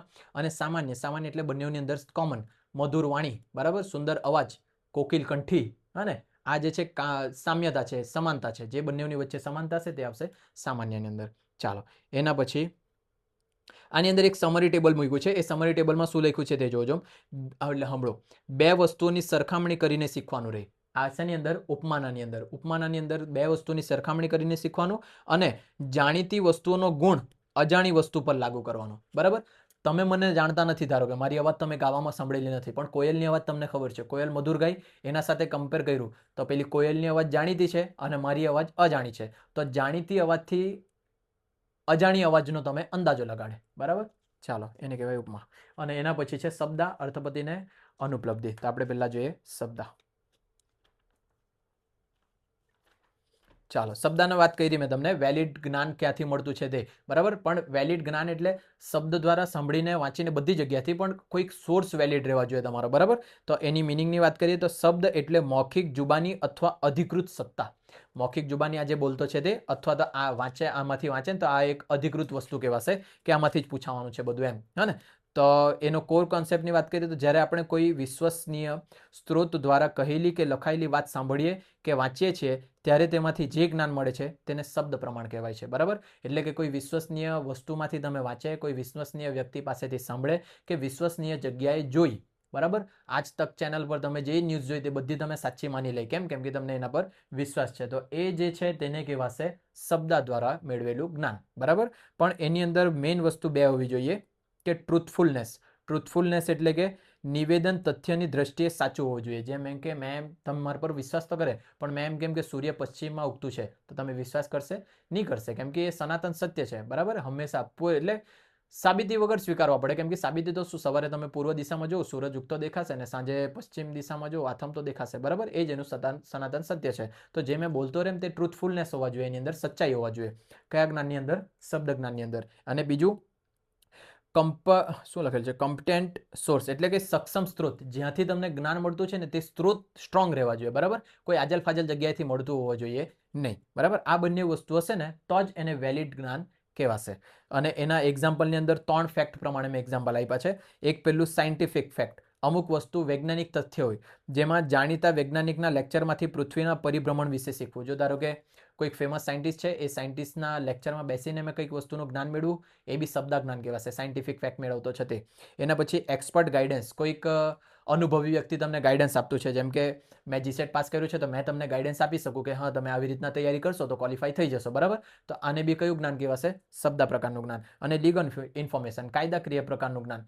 કોઈક એડવોકેટ પાસેથી તમે જ્ઞાન મેળવતા છે કાયદાકીય રીતના, એટલે જાણકાર છે એ વસ્તુનો, તમને બી ખબર છે કે એ એડવોકેટ વકીલ કહેતો છે તો સાચું જ કહેતો હશે, બરાબર. વિશ્વાસ ઉપદેશ. અમે 3 જ ઉદાહરણ આપ્યા છે, આવા કરોડો ઉદાહરણ હોઈ શકે કે જે તમારા શબ્દની અંદર આવે. ખાસ ધ્યાન રાખવાનું, સચ્ચાઈ હોવા જોઈએ અને વિશ્વાસવાળું પાત્ર હોવા જોઈએ, બરાબર. એની અંદર પુસ્તક બી આવી જાય. ધારો કે તમે ગીતા, પછી મહાભારતની પુસ્તક, આવી બધી વસ્તુઓ વાંચશો તો એની અંદર જે લખાયેલું છે તે સત્ય છે, બરાબર. એ તમે વિશ્વાસ કરી શકે. પણ ધારો કે મેં એમ કેમ કે પહેલાના જમાનામાં આવું થયેલું, તો તે તમને કદાચ ઓછું વિશ્વાસ બી હોઈ શકે, બરાબર. આ વસ્તુ ધ્યાનમાં રાખજો. એના પછી આપણે આવી જાય અર્થપતિ. અર્થપતિની અંદર કેટેગરી આવે. અર્થપતિ મેં તમને કીધું કે અર્થપતિ અહીંયા જ હતું કે knowledge derive from the situational decision deduction, બરાબર. ચાલો જોઈ લઈએ અંદર શું છે તે. અર્થપતિની વાત કરીએ તો અર્થપતિ એ પૂર્વ ધારણા કે અનુમાન દ્વારા મેળવેલું જ્ઞાન છે, બરાબર. એની અંદર પૂર્વ ધારણા કરવામાં આવે, તેના પરથી મેળવવામાં આવે. આ પ્રકારનું જ્ઞાન કાં તો આપણે જે જોયું છે અથવા સાંભળ્યું છે તેમાંથી પ્રાપ્ત થાય, અને આપણે યોગ્ય રીતે ધારી રહ્યા હોઈએ, બરાબર. ચાલો, આપણે જે જોયું તેના પરથી અંદાજો લગાડવાનો, અથવા તો આપણે ટૂક્કા મારવાના, બરાબર, આપણા અનુભવ પ્રમાણે. આ પ્રકારે જે જ્ઞાન મેળવેલું હોય ને તેને કહેવાય અર્થપતિ. તો તેની અંદર જે છે કેટેગરીમાં 3 કેટેગરી છે. એક તો ડેલી લાઈફ. ડેલી લાઈફની વાત કરીએ તો જો કોઈ વ્યક્તિ ખૂબ ખાતી હોવા છતાં પાતળી હોય તો તે ચોક્કસપણે ખૂબ શારીરિક શ્રમ કરતી હોવા જોઈએ, બરાબર. આ મેં તમને ઉદાહરણ પ્રમાણે કીધું છે. તમે દૈનિક જીવનની અંદર જોજો તો ધારો કે કોઈ વ્યક્તિ બહુ ખાય, તમે જ્યારે એને જોઈને હવાર હાંજ બપોર કંઈ ને કંઈ ઠૂસ્યા જ કરતો હોય, બરાબર. પણ તે છતાં એ જાડો નથી, ફિટ છે, તો એનો અંદાજો તમે એવું લગાડે કે કદાચ એ વ્યક્તિ દરરોજ કસરત કરતો હશે, દરરોજ જીમ જતો હશે, હા ને. તો આ તમે શું કર્યું? કોઈ સિચ્યુએશન પરથી તમે કોઈ સિચ્યુએશનનો અંદાજો લગાડ્યો. તો આ અંદાજા લગાડીને જે જ્ઞાન મેળવ્યું ને તેને કહેવાશે અર્થપતિ. કોઈ કન્ડિશનમાંથી તમે એનો અર્થ કાઢ્યો. બીજું 2 ઉદાહરણ આપ્યું છે. પેલું લોજિક તર્ક. જો રસ્તો ભીનો હોય તો ભલે તમે વરસાદ ન જોયો હોય છતાં તે ચોક્કસપણે વરસાદ પડ્યો જ હોવો જોઈએ, બરાબર. તમે રસ્તો ભીનો જોતા છે, હા ને. એવું નહીં કે જરીક રસ્તો ભીનો જોયો તો કોઈ પાણી બી રેડી ગયેલું હોય. આખો રસ્તો ભીનો છે, તમે જોયું, તમે વરસાદને જોયેલું નથી પણ રસ્તાને ભીનું જોયું, એટલે તમે એવું વિશ્વાસ કરી શકે કે કદાચ અહીંયા વરસાદ પડેલો હશે, બરાબર. અને પછી એબ્સન્સ. કોઈકની ગેરહાજરીમાં બી જ્ઞાન મેળવી શકે તમે. જો કોઈ વિદ્યાર્થી વર્ગમાં ગેરહાજર હોય પણ કેન્ટીનમાં રમતો દેખાય તો તેણે ચોક્કસ ક્લાસ છોડ્યો હશે, એવો અંદાજો મળી જાય તમને. આ એક છોકરો છે રવિ, ધારો કે રવિ સ્કૂલની અંદર આવેલો હતો, મેં જોયું, પણ લેક્ચરમાં નથી, કેન્ટીનમાં બેહેલો છે. એનો મિનિંગ એવો, મતલબ કે મારો લેક્ચર નથી, મારા સિનિયર કે જુનિયરનો રવિનો લેક્ચર છે, ચાલુ છે, એને તો તમે સ્કૂલમાં જોયું એ કેન્ટીનમાં બેસેલો છે, લેક્ચર ત્યાં ચાલુ છે. તો એનો મિનિંગ તમને શું ખબર પડી ગયું? રવિએ લેક્ચર બંધ કર્યો, બરાબર. એટલે કે એની ગેરહાજરીથી બી કોઈક વખત તમે જ્ઞાન મેળવી દે, અર્થ મેળવી દે, તે આવે તમારું અર્થાપતિની અંદર. અને છેલ્લું જોઈએ આપણે અનુપલબ્ધિ. છે બહુ ઇઝી વસ્તુ, કંઈ જરા બી હાર્ડ નથી, બરાબર. પણ છે ને ત્રાસી જાય, કંટાળી જાય, ગોખો વધારે પડે ને એ બધી વસ્તુ. જો આ બધી તકલીફ પડતી હોય ને તો જીસેટ છોડી દો, તમારથી નહીં થાય. બરાબર, કાંઈ એમ હલવો નહીં મળે કે તમને આરામથી મળી જાય. આનો મહેનત કરવાની છે. હવે આ બધી વસ્તુ જો તમે શોધવા નીકળતે ને તો તમારું એમ બી પતી જાતે બધું. જો તમને એમ જ મફતમાં આપતો છે આ બધી વસ્તુ તો તૈયારી કરી નાખો. બરાબર, મફતમાં મીન્સ કે આ જે મારી મહેનત છે તેના તમે પૈસા લેવા. ચાલો હવે આપણે જોઈએ લાસ્ટ અનુપલબ્ધિ. બરાબર, કોઈક વસ્તુની ગેરહાજરી દ્વારા જે જ્ઞાન મેળવે તે. તો અહીંયા મેં લખેલું છે ચોખ્ખું, અનુપલબ્ધિમાંથી કોઈ વસ્તુની ગેરહાજરી ઓળખીને તે બાબતનું જ્ઞાન મેળવવાનો સમાવેશ થાય. બરાબર, ચોખ્ખું જે તમને કીધેલું તે જ ભાષામાં, ગેરહાજરી પરથી જે જ્ઞાન મેળવે તે. તેમાં બે પ્રકારના આવે છે ટાઈપ્સ. એ બે ટાઈપ્સની અંદર પહેલી વાત કરીએ તો પ્રત્યક્ષ અનુપલબ્ધિ અને અનુમાના અનુપલબ્ધિ. ઉદાહરણથી જ સમજીએ ડાયરેક્ટ. કોઈ વસ્તુ ન હોવાનું સીધું અનુભવ. ધારો કે આ બ્લુ પેન, આ બ્લુ પેન નથી અહીંયા, તો આ સીધો અનુભવ કહેવાય. અહીંયા ધારો કે રવિ બેસેલો નથી, તો ડાયરેક્ટ ખબર છે કે નથી દેખાતો રવિ, તો ડાયરેક્ટ નથી એમ. હને, તો જે એમ કોઈક વસ્તુ સીધું નહીં હોય ને તો તેના દ્વારા જે અનુપલબ્ધિ, મતલબ કે એના અનુપલબ્ધિથી જે જ્ઞાન મેળવે તમે, તેને કહેવાશે પ્રત્યક્ષ અનુપલબ્ધિ. અને ગેરહાજરીના આધારે અનુમાન દ્વારા ન હોવા વિશે જાણવું. બરાબર, જોજો અહીંયા કોઈ વ્યક્તિ અહીંયા નથી, આજે નહીં મળે એટલે રજા પર છે એવું તમે માની લીધું, આને કહેવાય તમારું પ્રત્યક્ષ અનુપલબ્ધિ. પણ એ વ્યક્તિ આજે નથી તો તમે એનું કારણ વિચારવા લાગે, કદાચ એ માંદો હશે, કદાચ એ મમ્મી સાથે ફરવા ગયેલો હશે, બજાર ગયેલો હશે, આ જે કારણ સાથે વિચારવા લાગે ને તેને કહેવાશે અનુમાના અનુપલબ્ધિ. કેમ? અનુમાનાની અંદર અનુમાન લગાડવાની વાત આવે. કયા હતું અનુમાન? Second number. જો સેકન્ડ નંબર એટલે કોઈની ગેરહાજરી છે ને તમે માની લઈ કે આજે ગેરહાજર છે, નથી અહીંયા, અસ્તિત્વમાં નથી, અહીંયા આપણી સામે નથી, તો એ જ્ઞાનને કહેવાશે પ્રત્યક્ષ અનુપલબ્ધિ. અને જો તેની ગેરહાજરી પર તમે કંઈક વિચારે, કંઈક મંતવ્ય રજૂ કરે, તો એ જે થિંકિંગ રજૂ કરે ને તેને કહેવાશે અનુમાના અનુપલબ્ધિ. બરાબર, ચાલો એના સિવાય છે બીજું કંઈક ઉદાહરણ આપ્યું છે અહીંયા. જો મેં તમારા ખિસ્સા તપાસવા અને અનુભવવું કે ફોન ત્યાં નથી, આમ તેની ગેરહાજરીની પુષ્ટિ કરવી. ખીચામાં હાથ નાખો, ફોન નહીં મળે, હે ને, એક વસ્તુ અનુપલબ્ધ છે, તેનાથી તમને ખબર પડી ગયું કે મારા ખિસ્સામાં ફોન નથી. આ જ્ઞાનને શું કહેવાશે? પ્રત્યક્ષ અનુપલબ્ધિ. બરાબર, હવે આપણે બીજું જોઈએ કે તમે પર્વતની ઉપર, બરાબર, કોઈએ તમને કીધું કે ત્યાં પર્વત પર આગ લાગેલી છે, તમે એમ દૂરથી જોતા છે, પર્વત પર ધુમાડો દેખાતો નથી, ધુમાડાની અનુપલબ્ધિ છે, તો તમે અનુમાન લગાડી દીધું કે પેલો છોકરો જૂઠું બોલતો હતો, આગ લાગેલી નથી. બરાબર, તો ધુમાડાની ગેરહાજરીથી, કઈ વસ્તુની અનુપલબ્ધતાથી તમે કંઈક મંતવ્ય બાંધ્યું તો તેને કહેવાશે અનુમાના અનુપલબ્ધિ. બરાબર, અહીંયા તમારું આ કમ્પ્લીટ થઈ. પણ એક વસ્તુ હજુ મારે બતાવવાની છે, બોર્ડ પર જગ્યા ભરાઈ ગયેલી હતી એટલે લખી શકાયું નથી. હને, કાલે જોઈએ, હજુ મારા 16-17 પેજ બાકી છે, એ 16-17 પેજ બતાવું પછી આ યુનિટ પૂરું. 7મું યુનિટ તો તરત જ મુકાઈ જશે કેમ કે 7મું રેકોર્ડેડ છે. પેલું મેથ્સ વાળું હતું, મેં તમને કીધેલું ખબર લાસ્ટ રેકોર્ડિંગ વખતે જ કે પેલું બી રેકોર્ડ કરી જ નાખીએ આપણે.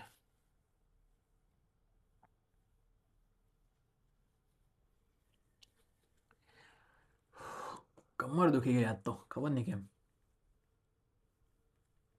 બહુ ટાઈમથી લેક્ચર રેકોર્ડ નહીં થયા અને કંઈક વસ્તુ થયું નહીં, કેમ કે છે ને મારા એક પાડોશી મિત્રને કિડનીની અંદર સૂજન આવી ગયેલી છે, તો એના સાથે જ થોડોક ટાઈમ વીતી ગયો. એના ફાધર નથી ને, તો એની મમ્મી બધું એકલું સાચવી નહીં શકે, તો એમણે થોડુંક કીધું મને કે તું જરીક જોજે, તો એમને ના નહીં પાડી શકાયું.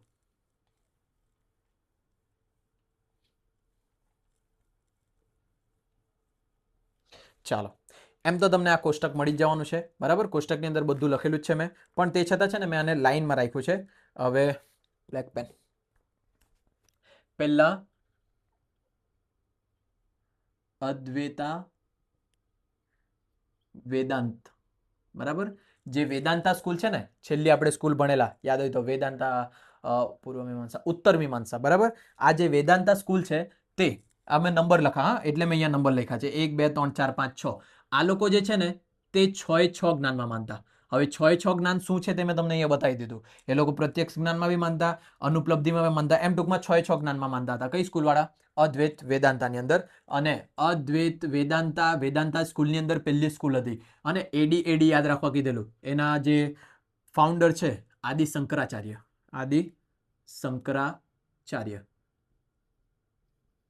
બરાબર, ગોખવા માટે વ્યવસ્થિત ગોખી નાખજો. અને વેદાંતા સ્કૂલ જે છે આપણે ઉત્તર મીમાંસાની અંદર જોઈ, તો વેદાંતા સ્કૂલની અંદર 6 જ્ઞાનની અંદર માને. અને એના પ્રણેતા અથવા તો સ્થાપક કોણ છે? આદિ શંકરાચાર્ય. બીજી લખેલી છે મેં ભથ્થા મીમાંસા કે ઉત્તર મીમાંસા હોય, અહીંયા મારાથી અહીંયા ભૂલ થયેલી હશે, ઉત્તર મીમાંસા હશે કે પૂર્વ મીમાંસા હશે, આ મેં એક વખત કન્ફર્મ કરી લેમ. બરાબર, ઉત્તર મીમાંસા એ જે છે તે બી 6 એ 6 જ્ઞાનની અંદર માનતા, 1 2 3 4 5 6, હે ને? અને એના જે લેખક હતા તે હતા જેમિની, બરાબર. વાર નહીં લગાડીએ, અત્યારે જ સુધારે કરી લે, બરાબર છે ને? ટાઈપિંગમાં કોઈ વખત થઈ જાય મિસ્ટેક, ખબર નહીં પડે. જૈની કોણ હતું ભાઈ સ્થાપક?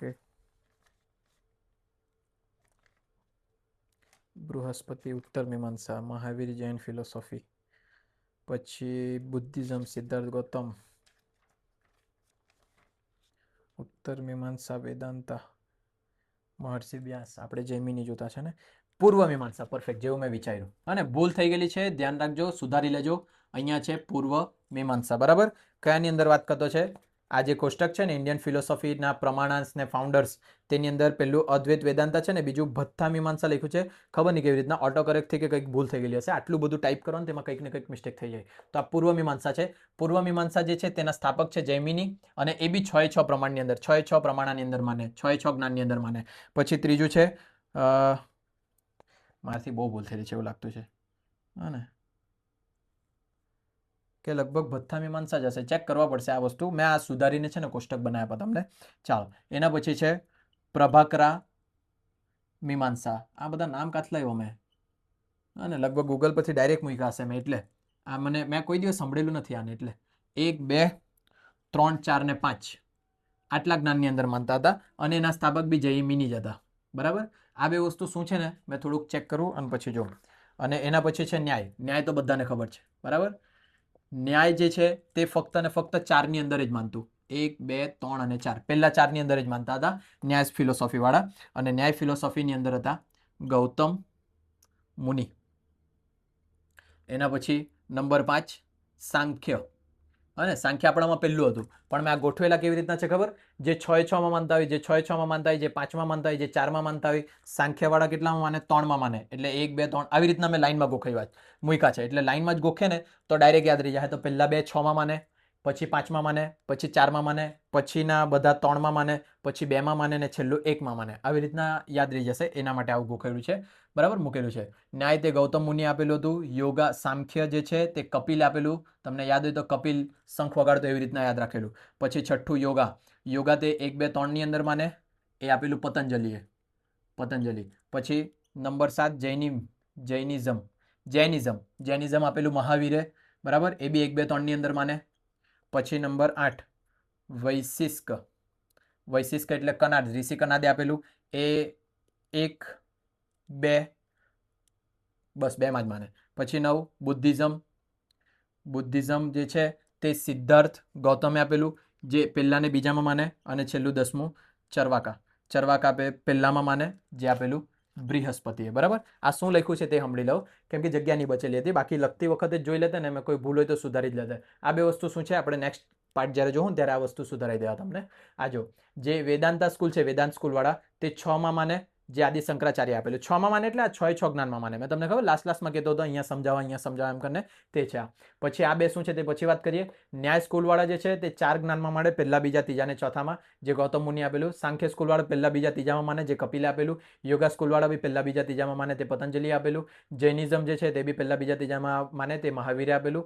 વૈશિષ્ક જે છે તે બી પહેલા ને બીજામાં માને, જે કનાદે આપેલું. બુદ્ધિઝમ જે છે તે સિદ્ધાર્થ ગૌતમે આપેલું હતું, તે પહેલા ને બીજાની અંદર માને. અને ચરવાકા જે છે તે ખાલી પહેલામાં જ માને, જે બૃહસ્પતિની અંદર આવતું, બરાબર, બૃહસ્પતિ આપેલું હતું. આ કોષ્ટક ખાસ ગોખજો, એક MCQ આવવાની શક્યતા છે આમાંથી, બરાબર. એટલે ધ્યાનથી ને વ્યવસ્થિત રીતે આ કોષ્ટક ગોખજો. સુધારો જે છે તે મેં નેક્સ્ટ વિડીયોમાં કરાવું. હવે તો મેં થાકી ગયો બહુ, બરાબર. આટલી મહેનત કરી છે તમારી પાછળ. જો તમને ગમતો હોય વિડીયો, બરાબર, અને મહેનત ગમતી હોય, તમે ઈચ્છા મુજબ મને ફળ આપી શકે, બરાબર. 9081614937 મારો નંબર છે.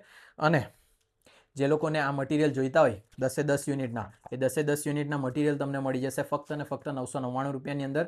10 યુનિટ હવે તો મેં થોડાક કમ્પ્યુટરાઇઝ કર્યા છે, બરાબર, લેપટોપથી બનાવ્યો છે, મારા ફ્રેન્ડે આપેલું. એના પછી એના સિવાય 4 યુનિટ જે છે તે મારા હાથથી લખેલા છે. ને મેં સાચું કેમ ને, તો આ ટાઈપિંગવાળા કરતાં જે મેં હાથથી લખેલા છે તેને એ મને વાંચવાનું વધારે ગમતું છે. અને નહીં ખબર કેમ એવું મારી પર્સનલ ફિલિંગ છે. તમે તમારું કહેજો મને મેસેજ કરીને કે સર આ અમને બી આ વાળું ગમતું છે કે તમને ટાઈપિંગ વાળું ગમતું છે. બરાબર, મને પર્સનલી મારું હાથથી લખેલું વાળું છે ને એ વાંચવાનું વધારે એમ એવું લાગ્યા કરે કે ઇઝી લખેલું છે મેં બધી વસ્તુ હેડિંગ બેડિંગ વ્યવસ્થિત આપીને. કમ્પ્યુટરમાં કેટલું બી ગમે તેટલું વ્યવસ્થિત હેડિંગ આપો ને કંઈ ને કંઈ લોચા પડી જાય. જો ને આ લોચા પડી ગયેલા, મેં આ જિંદગીમાં નહીં સાંભળેલું તેવા નામ આવી ગયા. બરાબર, એટલે છે આવી રીતના.